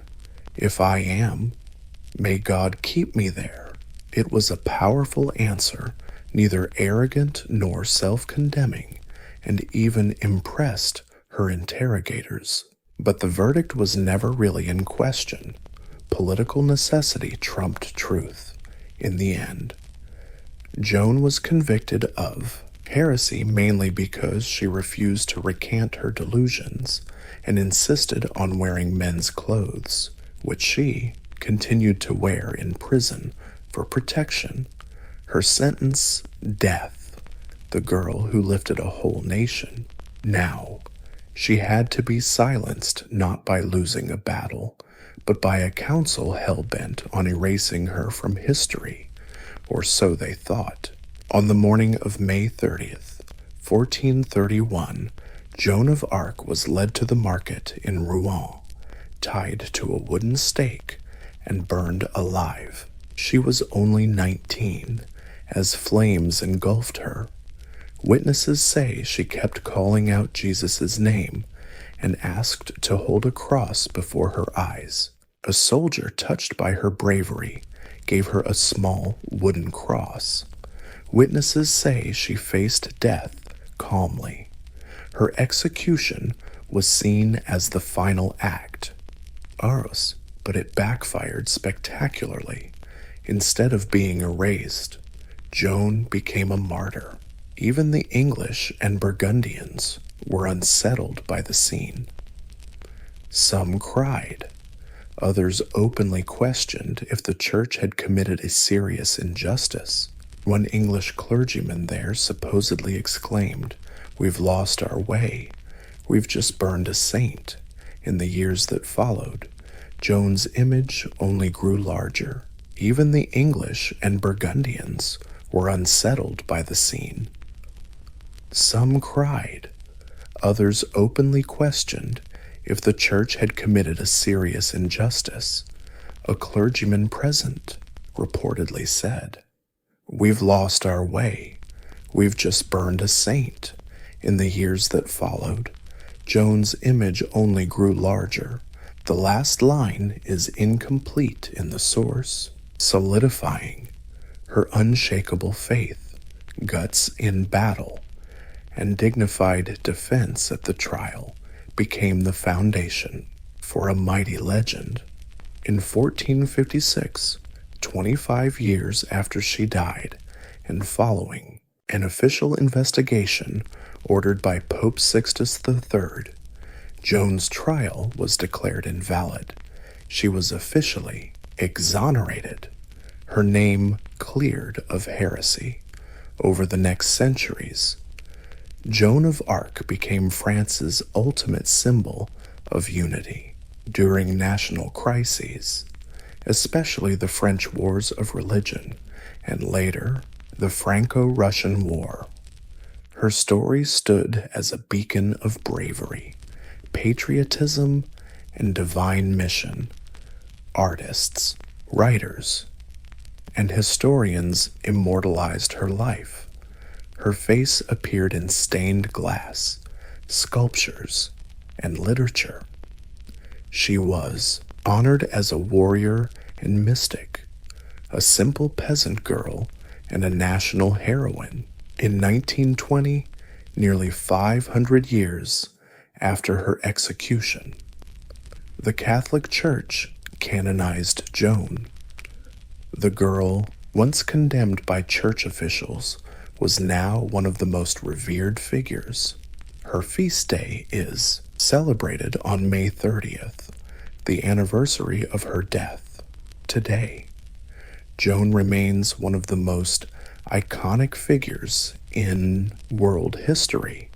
Her life surpassed every expectation: peasant, prophet, warrior, prisoner, saint.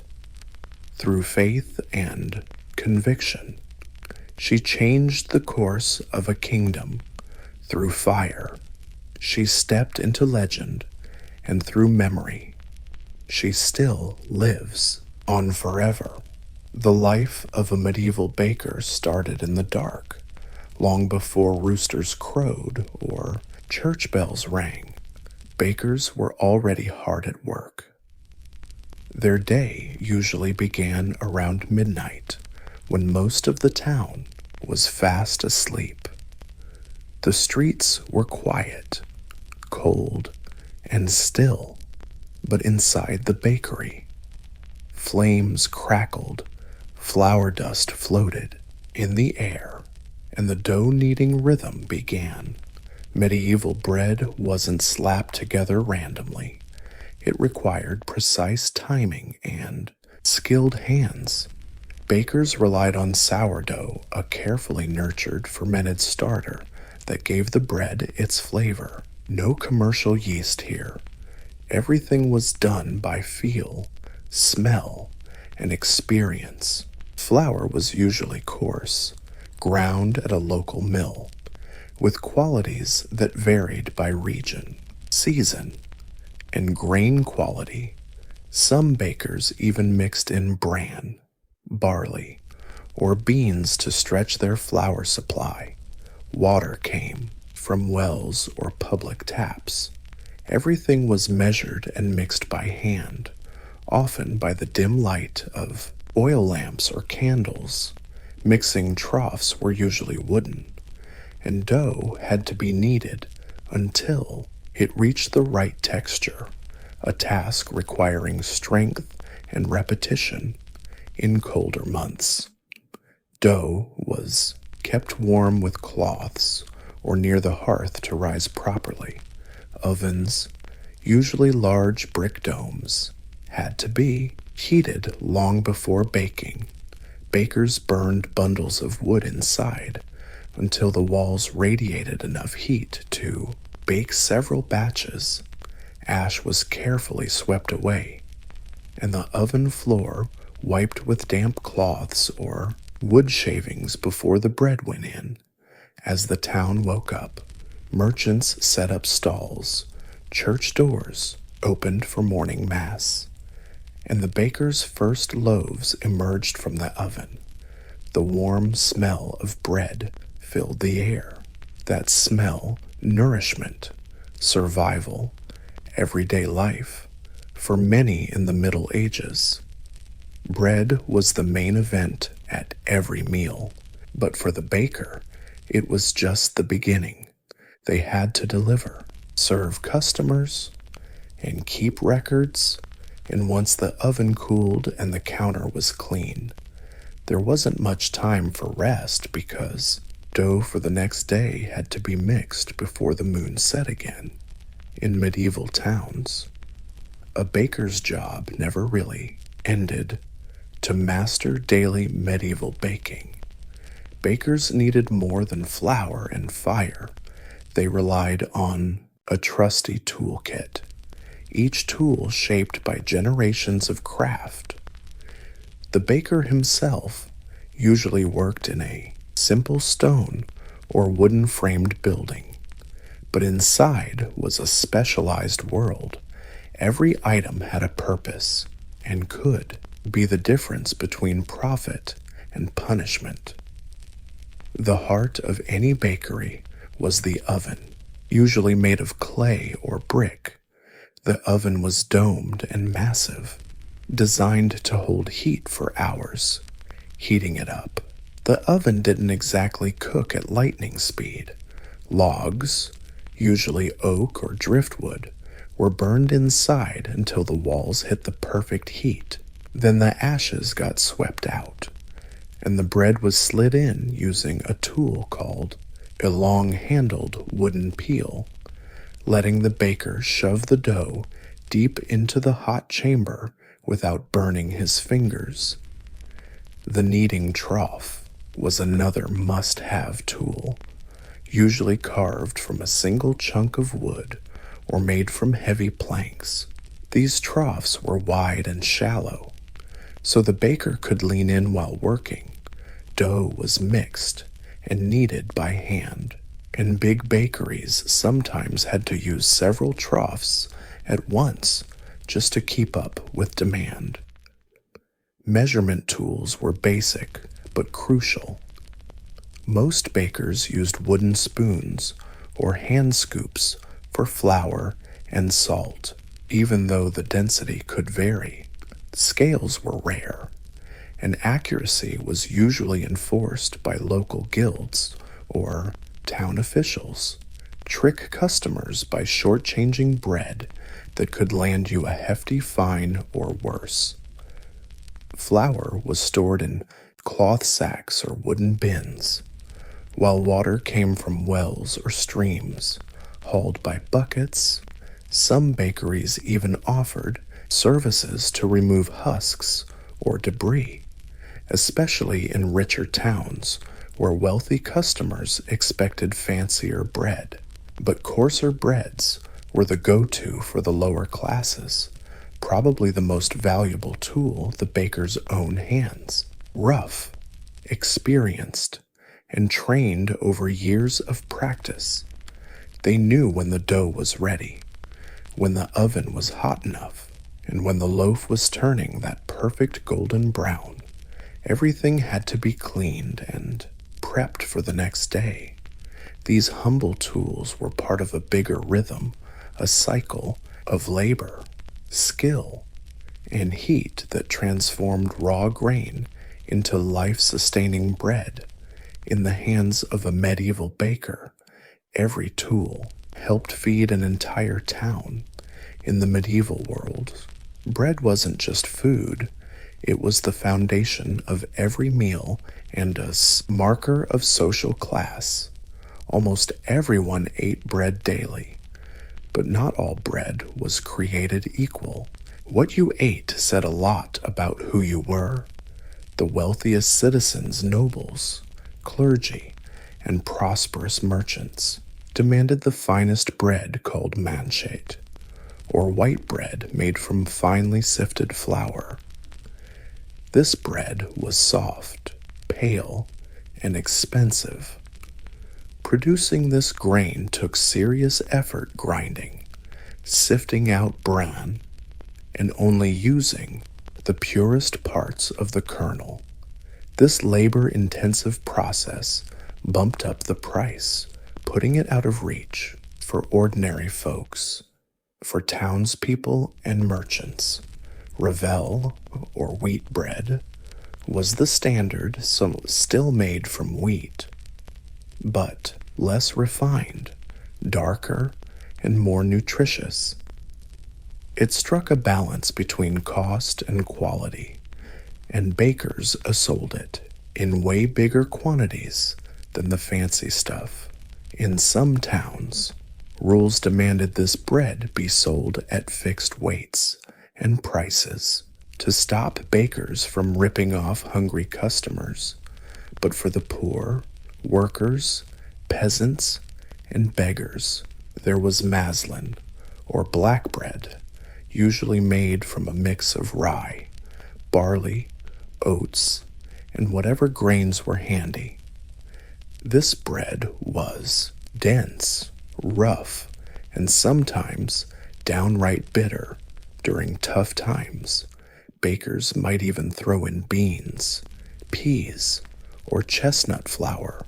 It was filling, sure, but also a harsh reminder of your place in society.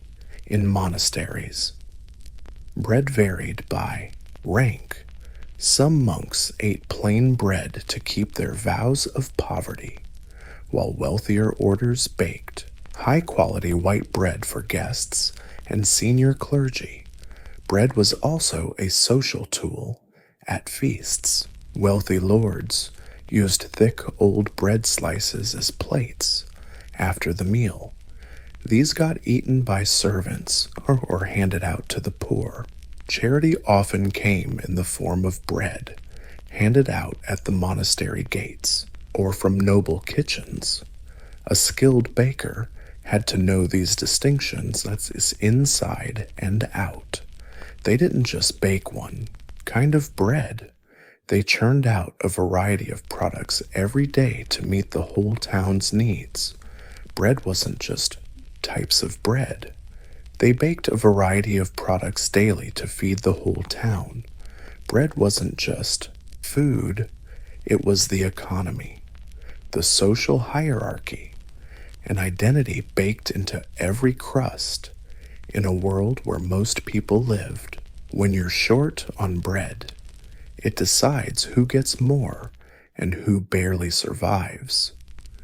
Being a baker in medieval Europe wasn't just about skill, it was legal business, too. Bread was so essential that its production was tightly controlled by local authorities and guilds. For a baker, breaking the rules wasn't just bad business, it could mean public humiliation, losing your livelihood, or even jail time. Most towns and cities had guilds controlling trades. These were craft associations managing quality, training, prices, and supply.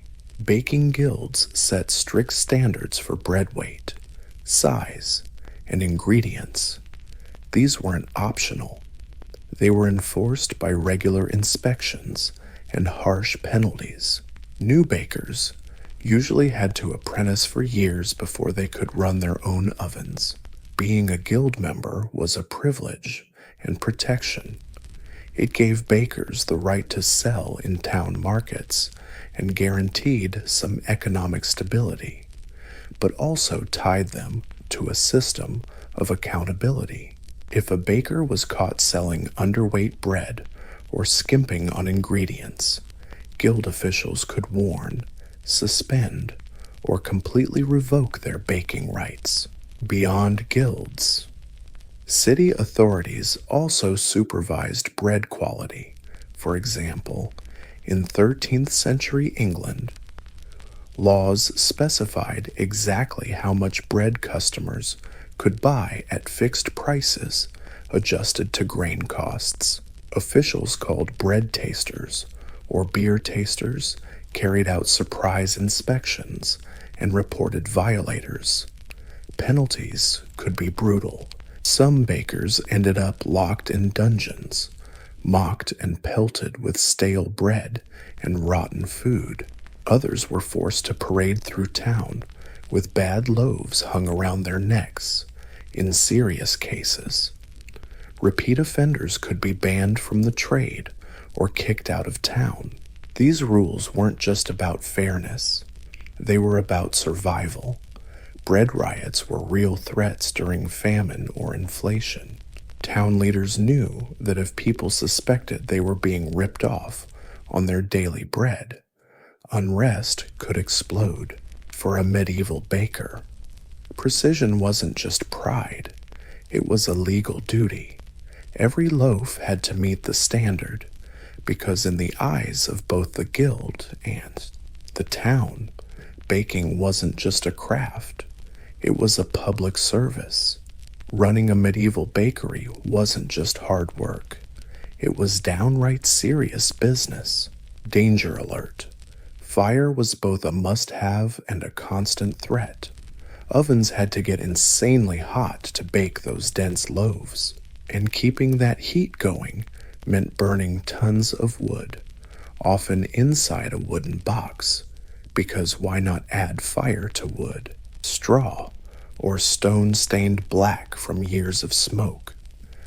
Most ovens were big clay or brick domes, built against an outside wall for airflow and loading.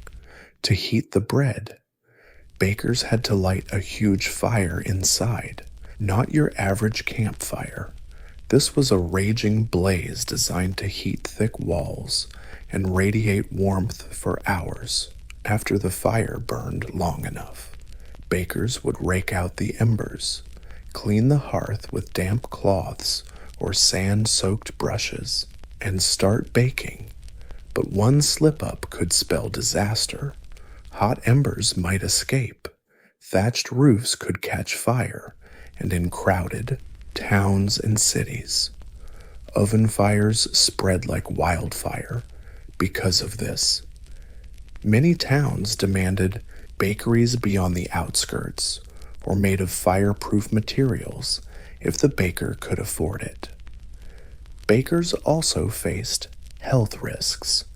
Long exposure to heat and smoke was bad news for lungs, and, lugging heavy sacks of flour and kneading huge batches took a toll over time.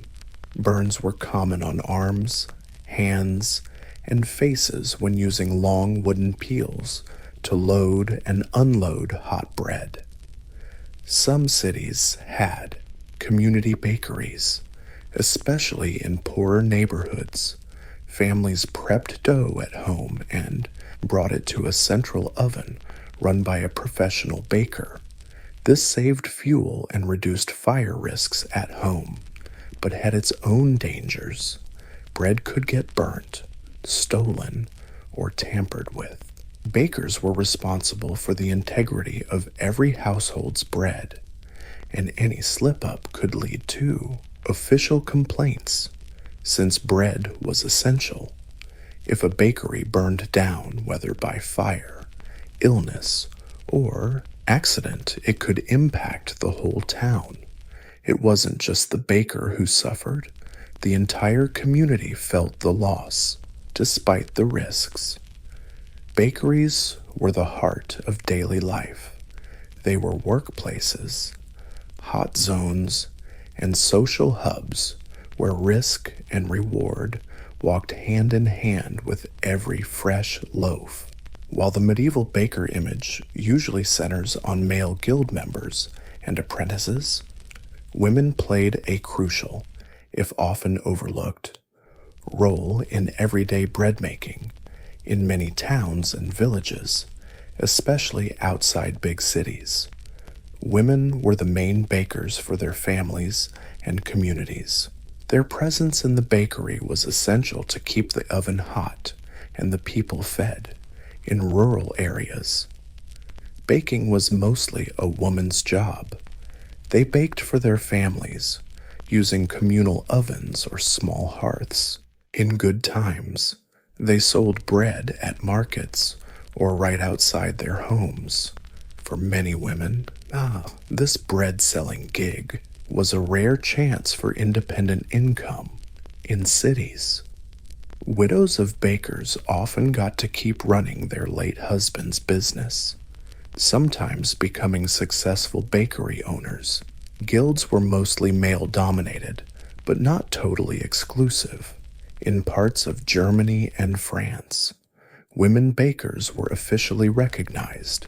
They could inherit licenses, run bakeries, and train apprentices, including daughters or granddaughters. Some even petitioned for full rights to establish their own guilds, and won, though it meant battling legal and social hurdles.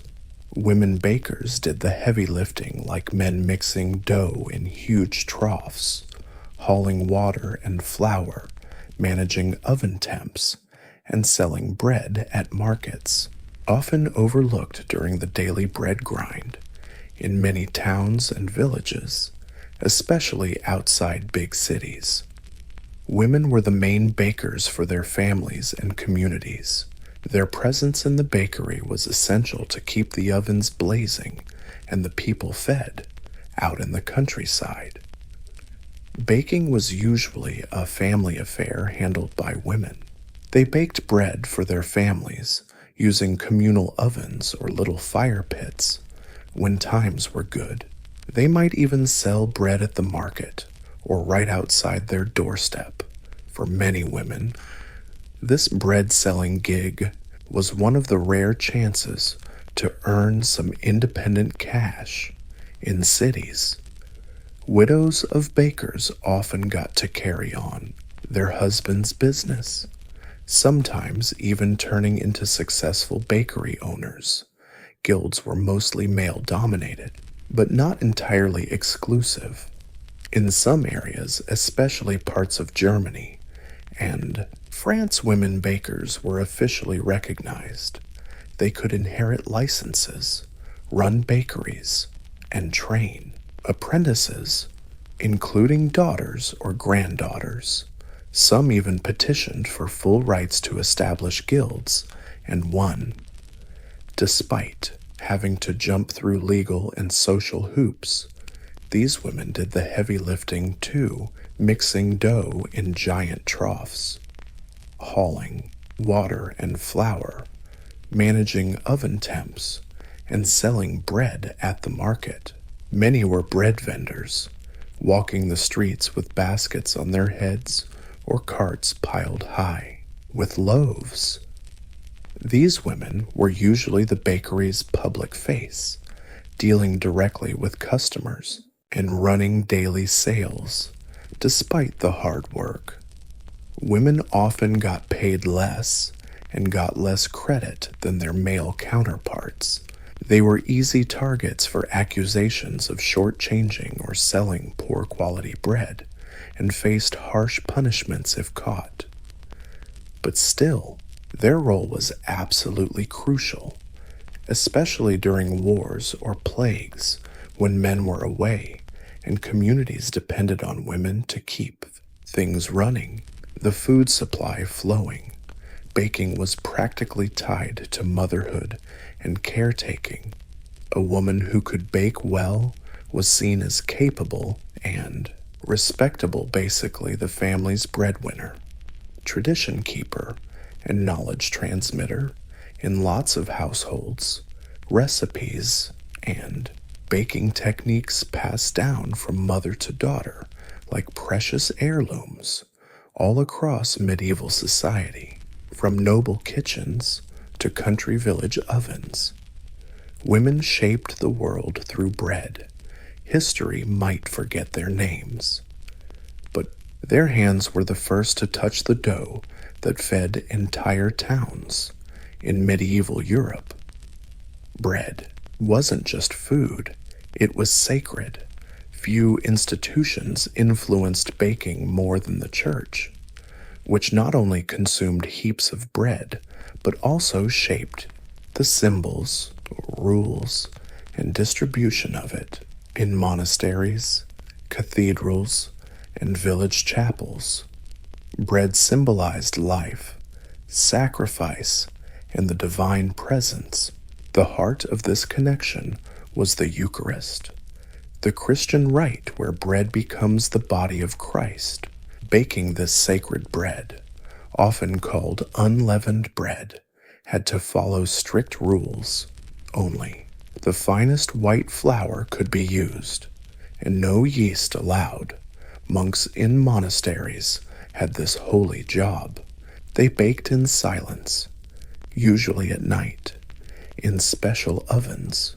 These holy breads were stamped with sacred symbols and treated with extreme reverence. But the church's relationship with bread went beyond rituals. Monasteries were among the biggest landowners and food producers in medieval Europe. Many ran their own bakeries, cranking out huge amounts of bread for monks, workers, and visitors. The daily monastery diet usually featured plenty of bread served with cheese, beer, or soup for the poor. Monasteries acted like lifelines, handing out bread to beggars and travelers waiting at the gates. Major churches and parish cathedrals regularly received bread donations from local bakers and wealthy patrons. These offerings could be displayed on feast days to distribute to the poor or used during ceremonial processions. Some towns even had special bread altars, where bread was blessed and given out to commemorate the dead. The church also played a regulatory role. In some towns, religious courts settled disputes between bakers and customers, especially where local clergy oversaw commercial activities. They helped enforce fair prices and weights, usually driven by the belief that cheating customers on bread wasn't just dishonest, it was a sin. On religious holidays, special breads were baked, spiced loaves shaped like crosses, doves, or other sacred symbols. These celebration breads marked the rhythm of the feast year and were often shared in the community to strengthen bonds of faith and friendship. In the medieval imagination, bread wasn't just nutrition, it was spiritual nourishment. For bakers, supplying bread, too, the church meant more than just making money. It meant joining the sacred economy of life, where dough became holy and ovens echoed the rituals and daily habits. In the medieval world, bread was deeply tied to power. For rulers, mayors, guildmasters, and kings, controlling the price, supply, and quality of bread was as important as maintaining order, because bread was the staple food for most people, often making up 70% or more of their diet. Its availability was directly linked to political stability. The easiest way to do this was through price control. Cities and kingdoms set bread made up 70% or more of a person's diet. Its availability was directly tied to political stability. The easiest way to control this was by price regulation. Cities and kingdoms set official bread prices through laws like the assize of bread and ale in England, where the price of a loaf depended on current grain prices. If grain prices shot up due to bad harvests, drought, or war, bakers had to adjust the size of the loaves, not the price. This meant, in tough times, bakers made smaller loaves for the same price, usually cutting into their profits. But if a baker was caught cheating customers or selling at the same price, usually squeezing their profits dry, but if a baker got caught cheating customers or selling loaves lighter than allowed, the punishment could be brutal. Authorities saw fraud not just as theft, but as a betrayal of public trust. In some towns, bakers were made to stand in the public stockholding their underweight loaves. Others got fined, humiliated, or even banned from baking. Bakers also had to keep detailed records of their grain purchases, flour use, and number of loaves baked. Inspectors could drop by, unannounced, to weigh bread and check ovens.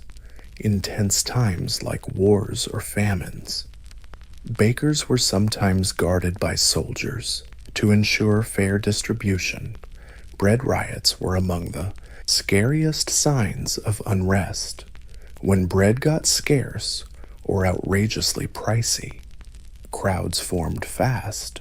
Bakers could be accused of hoarding flour or favoring the rich. Entire shops might be looted, records destroyed. 2. Keep peace. City officials sometimes seized grain supplies or handed out bread subsidies to prevent starvation. And protests. Because bread was so central to life, it became both a tool of charity and control. Rulers handed out bread during public celebrations or religious festivals to win favor. In castles, lords made sure their servants and staff had enough food, cementing loyalty. And in towns, a steady supply of cheap bread was a badge of good governance. In medieval politics, bread wasn't just food, it was power. And bakers stood at the crossroads between hunger and authority, rarely mentioned in chronicles or sung about in ballads.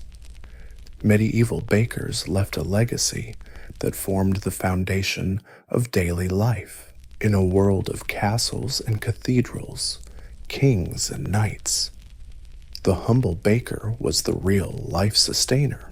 And while their work happened in the shadows, before the town even woke up, its impact reached every household. A baker's influence wasn't just in the oven, it spread into the culture of medieval society. From birth to death, bread was there.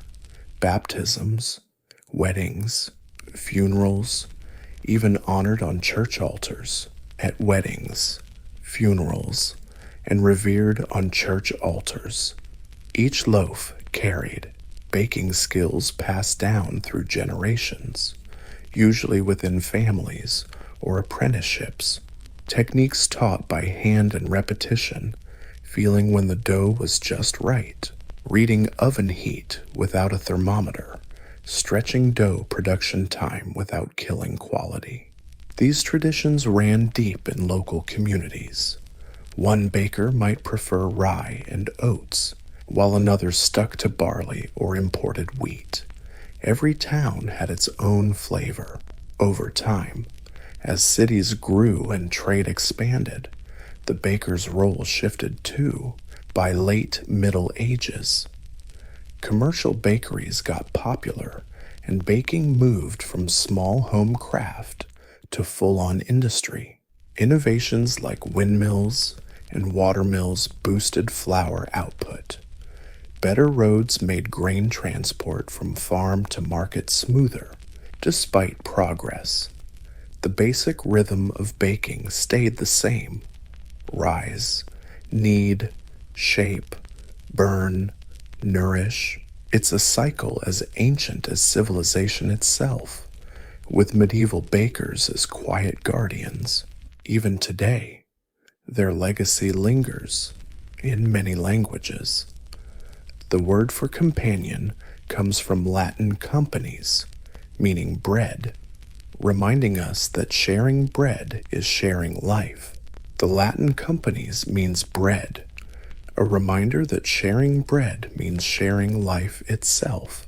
Ultimately, the legacy of medieval bakers isn't just in the loaves they baked, but in the lasting life of a community. Medieval villages were basically the original hipsters of the bakery world. They set the stage for your local neighborhood bakeries today. The legacy of those medieval bakers isn't just about the bread they baked. It's about building a community that lasted through flowers, fire, and faith. They fed way more than just bellies. They nourished an entire society.